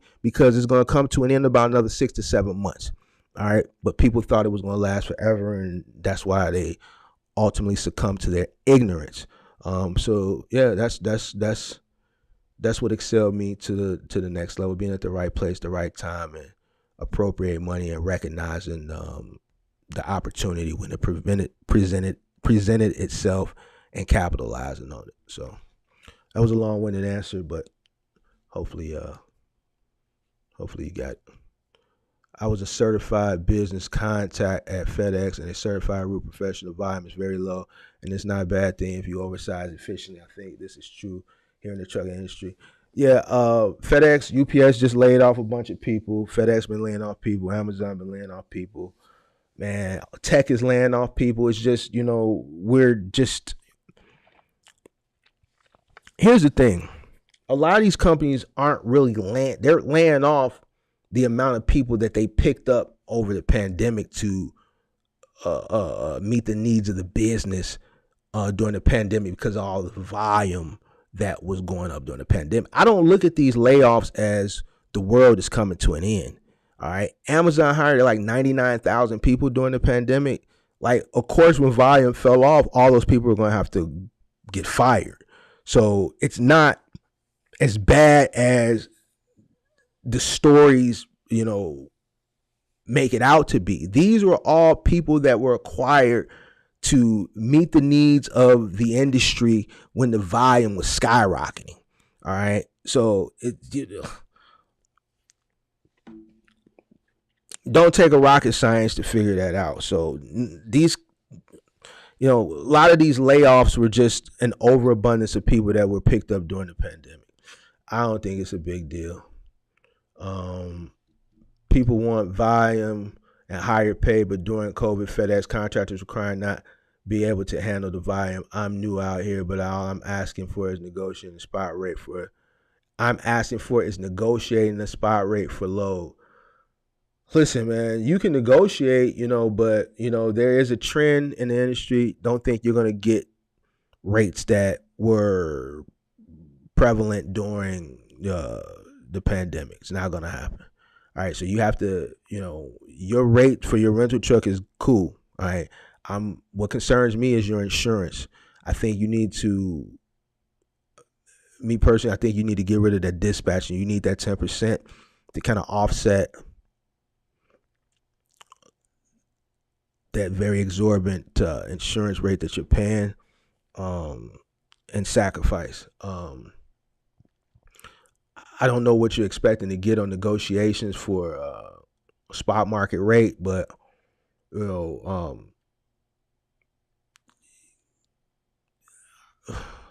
just keep an optimistic mind and think realistic. I love this new 2024 Transit Extended. It's so nice. Oh, you bought a new van? So some of your success was circumstantial, being at the right place at the right time, not taking anything away from the quality you brought to the space. If so, what do you think the next big thing? I think circumstantial as far as, yes, Dynamics giving me that call, yeah, because if they would have never gave me that call, I had no interest in Final Mile. I didn't know it existed. I wasn't looking into it. So, yes, that was circumstantial, getting that call, all right, because I was not, it's not something that I was looking into. So circumstantial as that point, once I got the call and I got in there and I saw this world existed and I saw the earning opportunity, I did my research. I started calling other companies similar to them, and I started acquiring other trucks, and I took advantage of the situation. That came with hard work. I put that hard work in. I did the due diligence. You know what I'm saying? I acquired the trucks. I trained the guys. I did everything it needed to take to scale that business. I created a separate company alongside the moving company. I didn't keep it under one umbrella. So yes, the circumstantial part was them calling me because, like I said, it's not something that I was going after. But once they called me and I got in there and I saw, like, yo, what the hell? I can make $500 to do one stop. All right, bet. And it's local. Let's do it. You see what I'm saying? Yeah. But once I got in there and I saw that this industry, this lane existed, then I put the hard work in to build that business alongside that moving company. If so, what do you think the next big thing is going to be? I think the next big thing in the space is going to be AI. I think it's going to be autonomy. And that's why I'm telling people to get what they can get out of it in the next couple of years and try to transition. All right. Luckily for me, I was in years prior, so I've got a lot out of it that, a lot of people probably won't be able to get out of it because I refer to it as the wild, wild west. When a company is going through a learning curve, you can get more out of someone when they're trying to figure things out versus when they have it figured out. Companies have it figured out now, so you have to work a little bit harder to make that money. And if you appropriate it the correct way and invest it into other things, you should be able to exit within 5 to 10 years, depending on when you want to exit. The next thing is going to be autonomy. So that's going to kind of replace a lot of people, right? And AI is going to replace people. There's going to always be a need for humans to deliver big and bulky, like appliances, refrigerators. It's not going to, replace people in that aspect, but there's going to be other things that are going to affect the space around the actual final mile delivery that may ultimately inadvertently affect the actual final mile as well. I'm investing into the autonomy. All right, I'm investing into AI. it's easier for me to just invest into the technology than to build a business that will ultimately compete with the technology itself. And that's how I look at it. So yeah, I think autonomy is going to be the next big thing. I'm looking at en route manufacturing, things like that, things that I didn't even know existed or were a thing or something that was in the process of being built and designed. So you're talking about en route manufacturing that would ultimately kill the warehousing, manufacturing, the delivery aspect, right? It's doing all that en route to the end user, to the consumer. It's manufacturing. It's a vehicle that's 3D printing items en route to the consumer, right? And then it's 3D printing these items en route to the consumer. A little robot comes off the vehicle and drops the package on the person's doorstep. So it kills the manufacturing aspect, which needs a human. It kills the warehousing and fulfillment aspects, which needs humans, because you got people riding around in the warehouse on forklifts, putting pallets up, taking pallets down,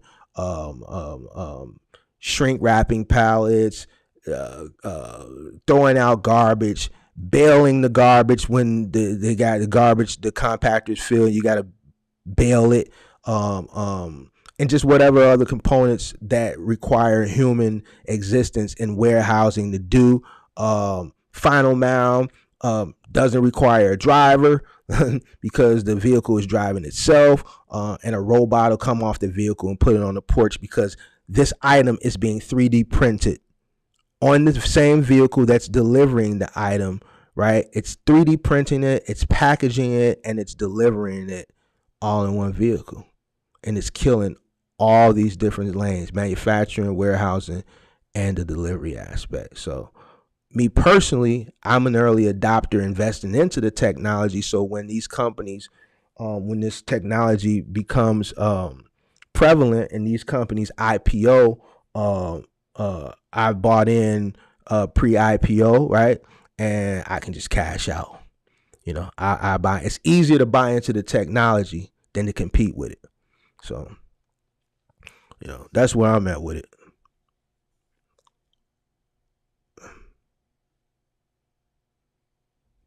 I don't think the right place at the right time had anything to do with it. I think your grind, and ability to make calculated moves find paid out. Who takes convicted felons in this generation?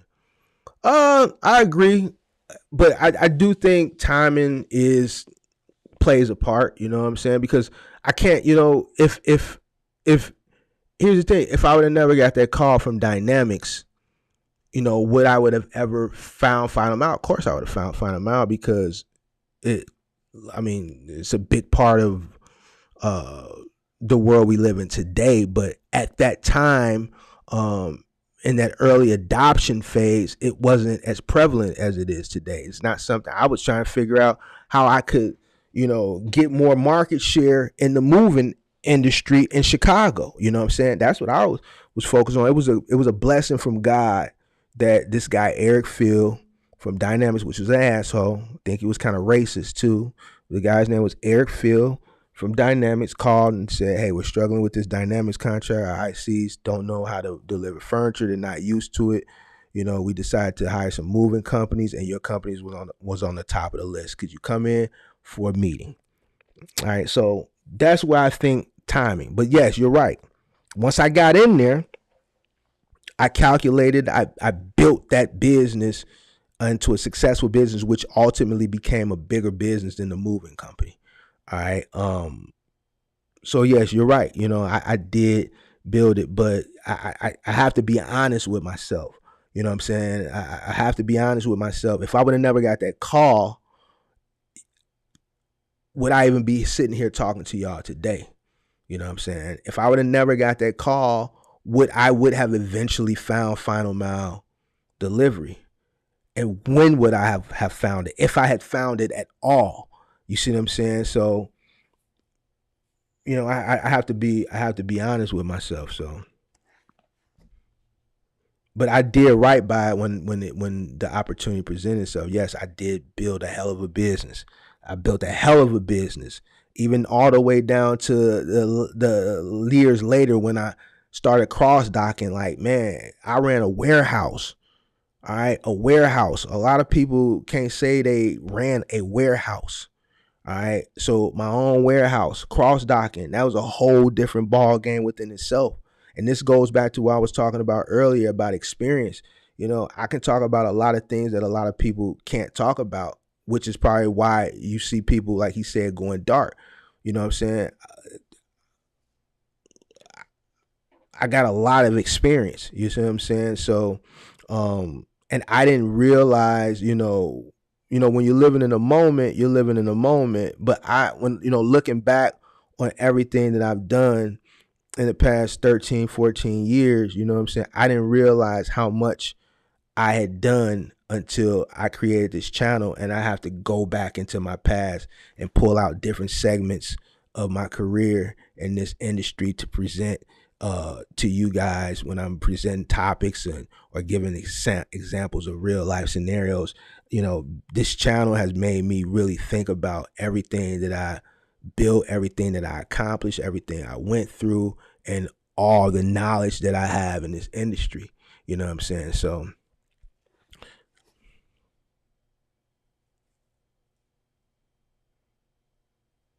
why are those posted at less than $1 a mile sometimes when the spot rate is over $2 a mile? Where are you looking at this stuff at?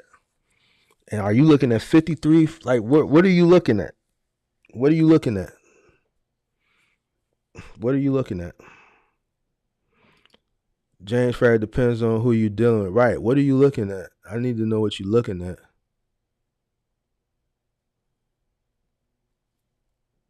I'm learning that the business is actually more than anything, and the operation is a reflection of you.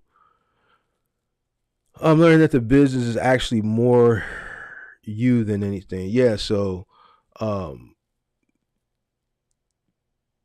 the way you operate your business ultimately is a reflection, I think, on you. The more work you put into your business, the better results you're gonna get. All right. I spent a lot of days sitting at the computer, sacrificing relationships, sacrificing, I guess, happiness, sacrificing fun, because ultimately I wanted to build this big business.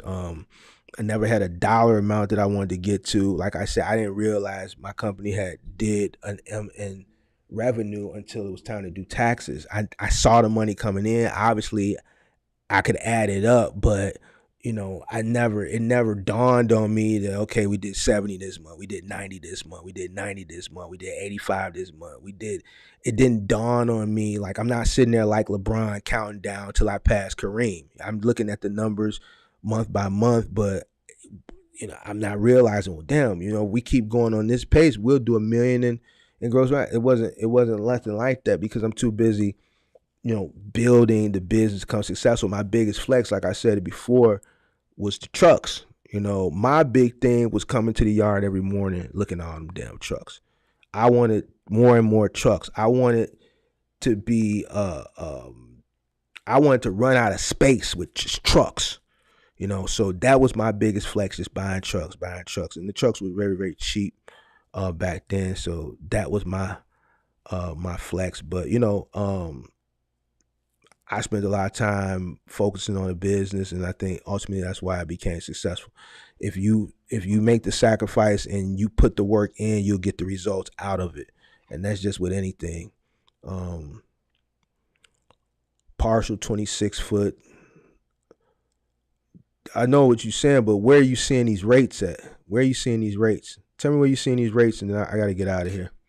What time is this? 11:30. I gotta go. I gotta get in the shower and get in the bed. Tell me where you seeing these rates at.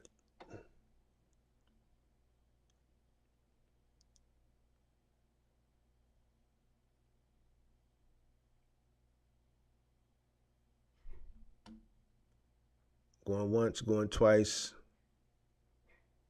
Oh, that load board.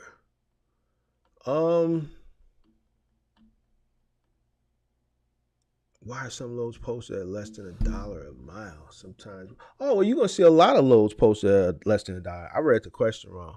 Yeah, that's why this is how people get screwed over because they don't know their cost per mile. A lot of those rates you're gonna see it less than $1 a mile. You'll see something going 1,000 miles paying $700.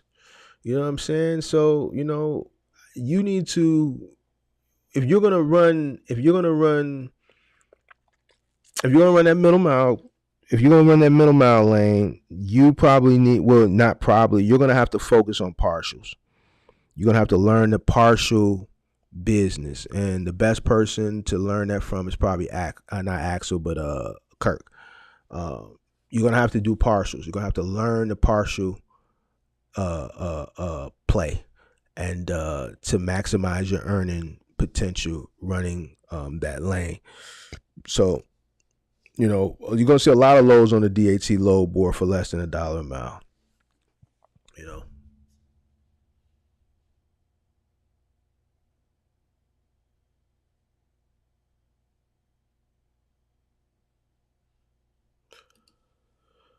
All right, I'm subscribed not because you well-rounded or your articulation is on 100. I did it because you are humble with it. Salute, fam. Keep balling. Appreciate you for subscribing. Appreciate it.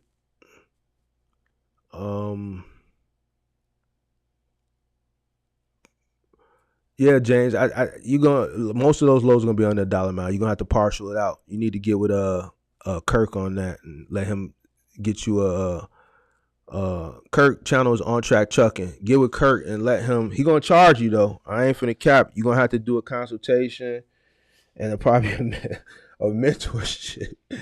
Hey, but he might help you out, man. I might put a word in for you, man. See if he can give you a old Mark the Mentor scholarship, man. See if maybe we can sponsorship. Maybe get a Mark the Mentor sponsorship, man. I might talk to him for you, man. I don't know you personally, man, so I know you a loyal subscriber to the channel, but I'm gonna probably talk to Kurt, man, see if he can see what he. I know your money funny right now, so I know you just absorbed a lot of capital getting into the space, and your working capital is kind of short, but you need to talk to someone who is an expert in partials, and my recommendation would be him. We'll see if we can get you some type of sponsorship to help you out. All right.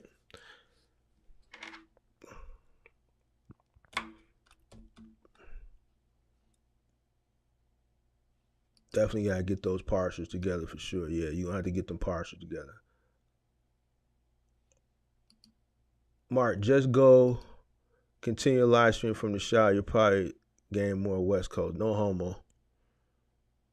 No. I wouldn't. Come on, bro. Come on now, man. Come on, bro. Yeah, I'll talk to him. Just remind me. I'm gonna talk to him. I'll probably text him or call him this week. See if he'd be willing to do a sponsored coaching. Let me know when you get everything you ready to go to take the loads, man. But you're gonna have to get familiar with those partials. It's the only way you're gonna make it out here, man. Running that lane. All right, man. I gotta get out of here because Axel getting a little bit beside himself, man, and I ain't with all that. So I'm gonna go ahead and get up out of this thing. James Hammond in the building. Our capital is way short too, Mark. How's Amazon going? Y'all still running Amazon in Arizona? Kirk is thorough when it comes to those parcels. Yeah, Kirk is thorough when it comes to the parcels. See me, I'm never gonna see me. If it's something that I know someone it has better expertise in something, I'm gonna send you there. You know what I'm saying? So, and if I don't know, I'm just gonna tell you I don't know. But Kirk is the man to go to for partials. So we're gonna see if we can get you some type of sponsorship over there. at least for a consultation. I'll help you out. I'll help you out. All right? I'll help you out, James. I'm going to help you out, James, because you are here willing to learn every time I go live. So, you're not a fair weather person. So, if I got to pay Kirk to give you a consultation, then I'll pay him out of my pocket. I'll do that for you. All right? So, you got a sponsorship courtesy of Marky Mark and the Funky Bunch. All right? Our capital is way short. James, what's going on, man? Tell me what's going on. I ain't heard from you in a minute. You usually DM me and say go Packers or something like that, man. How's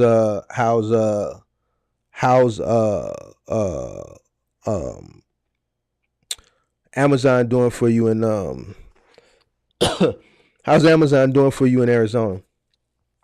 You know, I got corporate people from Amazon that watch my channel. They don't say anything to me. Amazon is probably the only company I know watches my channel, that I know they watch my channel, because I see them in my I'm not gonna tell y'all how I see them, but I see them watching certain things, so I know they watch my channel. So tell me what the issue is, why your working capital is low, and you running Amazon, and maybe one day I'll just jump out of them and say, boo, I know you watching me. Y'all need to fix this, because my man James is not doing well on Amazon, and this is what I need y'all to do while y'all lurking. I know y'all lurking, Amazon.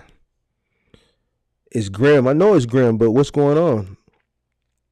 Talk to me, man. Talk to me before I get up out of here. Got a few more minutes. Box truck real, appreciate it. Appreciate it.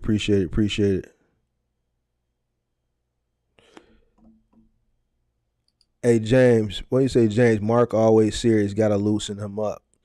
I'm always serious, man. Yeah, you got to be serious out here, man. Got to be serious, man. I always got my game face on, man. It's just not cutting it. You've been saying that since August. You had a nice little run like right before peak season, but I what did I tell you back in August? What did I tell you back in August? I think I told you to transition. You know, I you know, man. So are you guys gonna exit, or you ready to transition now, James? It looks like it'll be a good week, and then it's not worth firing it up. James, you're gonna have to make that transition. We talked about this back in August. I no.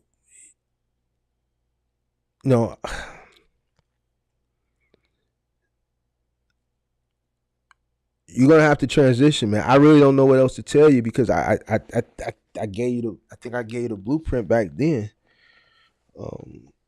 Curbside final mile is probably the way to go for you.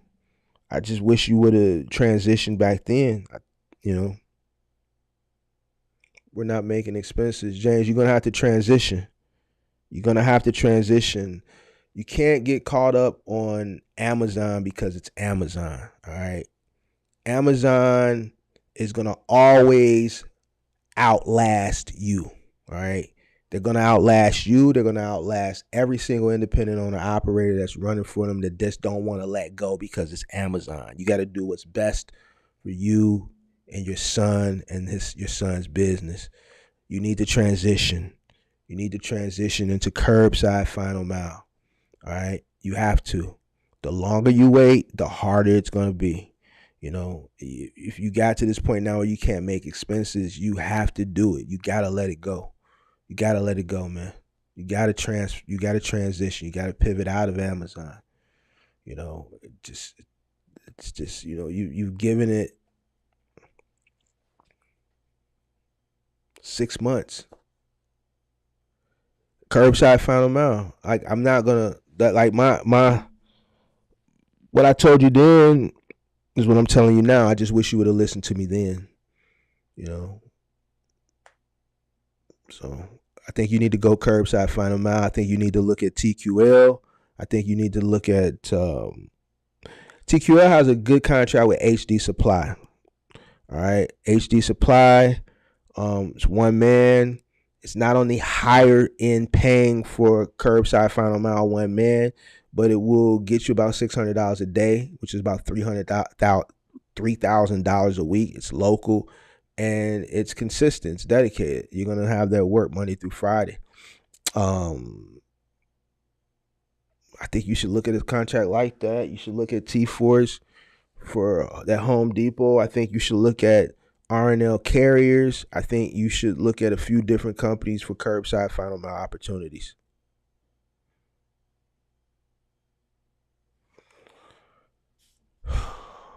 Honestly, most of the box truck guys I see suffer or complain are the ones dealing with Amazon. Hey, man.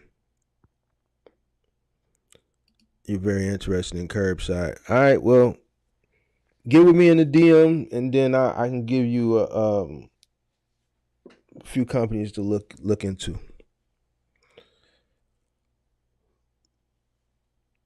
Get with me in the DM, and I'll give you a few companies. I think that actually is because people just don't want to let it go. You know, I don't know what it is, the fixation, but you know what? I told people these days were coming last year. You know, I had to go to war. You know what I'm saying? I had to have debates. You know, I went through all type of stuff about this, and now that these days are here, you know what I'm saying? You know, people are crying and complaining, and just come give Marcus props. Give Marcus props for another one that he said was going to happen. You know what I'm saying? Just give me my props, man. Give me my props, and then come over, and then we'll set you up with a plan to transition and pivot into something else. But if these people want to continue to hold on to something that what Kurt called it, a dying cow, then man, so be it. You know what I'm saying? And based off the comments that I see on some of these people's channels, when these people be commenting, you know what I'm saying? Like, man, it just they ain't all that bright they damn self. When you talking about Amazon ain't gonna want to pay for the gas and Amazon ain't gonna want to pay for the maintenance, man, that's the goofiest stuff I ever heard in the world. Like, you think they care about maintenance and fuel? Come on, man, please. Like, that should be so goofy to me when I see people right there. Well, as soon as they get hit with them gas bills, when they get their own trucks and that maintenance bill hit them, they wish they wouldn't have got rid of the. Come on, bro. Stop playing. Stop playing. They don't care about no maintenance. They don't care about no maintenance because they not paying it. The contractor is paying it. Mark, this is the I told you so moment. Man, I didn't have so many I told you so moments that it ain't even fun no more. It's not even fun no more. It's not even fun no more. I don't even say the stuff. I don't even mention it no more. It is what it is. Yeah, hit me up tomorrow, man. We'll come up with a plan to get you up out of that jam. You dig what I'm saying?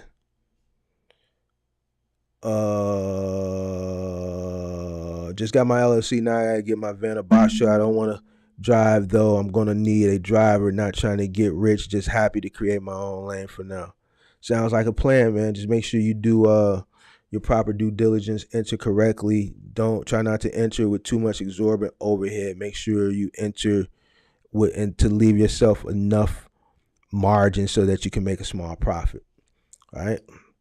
I'm on a decent home installation contract. Plug into that, James. Mark put me on for final mile. Shout out Box Truck Real.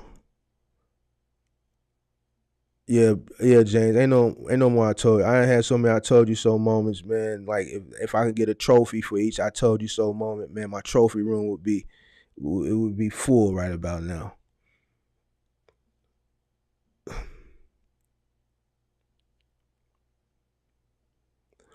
Web TV, how you going to run this business if you don't know how it works? It's not that easy. Just throw a driver in the vehicle and sit back. James, appreciate you. We'll talk tomorrow. That's why I'm here, buddy. Hey, so look, well, basically what he's saying, I don't.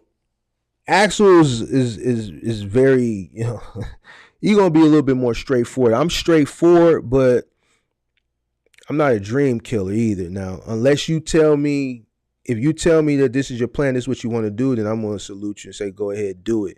Now, if you come to me and tell me, yo, I just bought this truck, or I just rented this truck, I'm not gonna drive it, and the rental is $1,500 and it's 35 cents a mile, then that's what I'm gonna. But if you don't give me the parameters of how you're entering the space, then I'm not gonna kill your dreams. If you just say, I'm gonna buy a truck or rent a truck and I'm gonna put a driver in it, I'm not trying to get rich, right? So boom, that's why I said, man, good luck.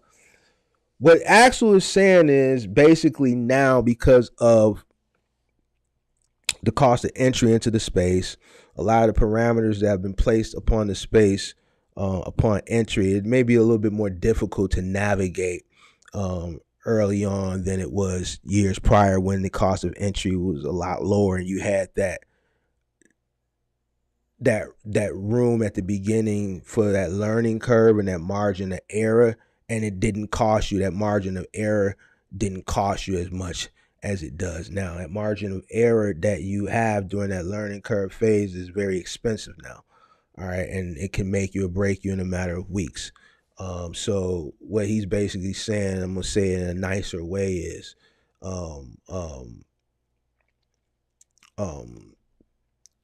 you probably need to do a lot of due diligence. Right now, the rates are very low.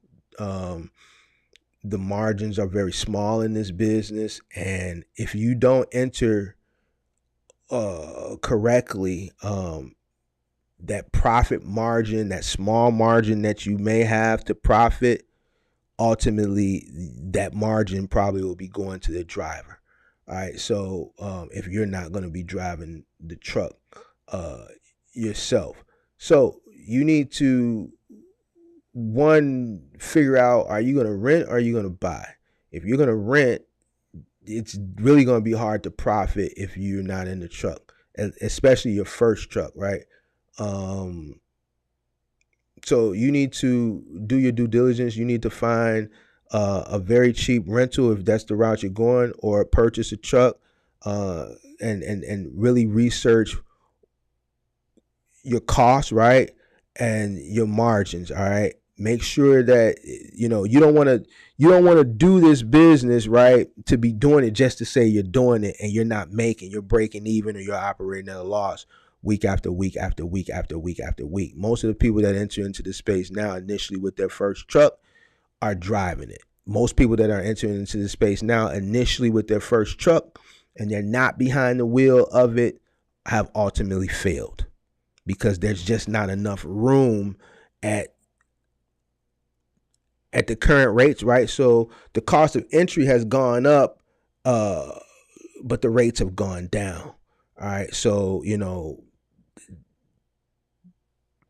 people that are in the industry that are driving their trucks, if they're profiting a small margin. Ultimately, that margin may end up going to your driver, so you may be operating at a loss. You have to really do your due diligence initially to make sure that you're coming out ahead right now.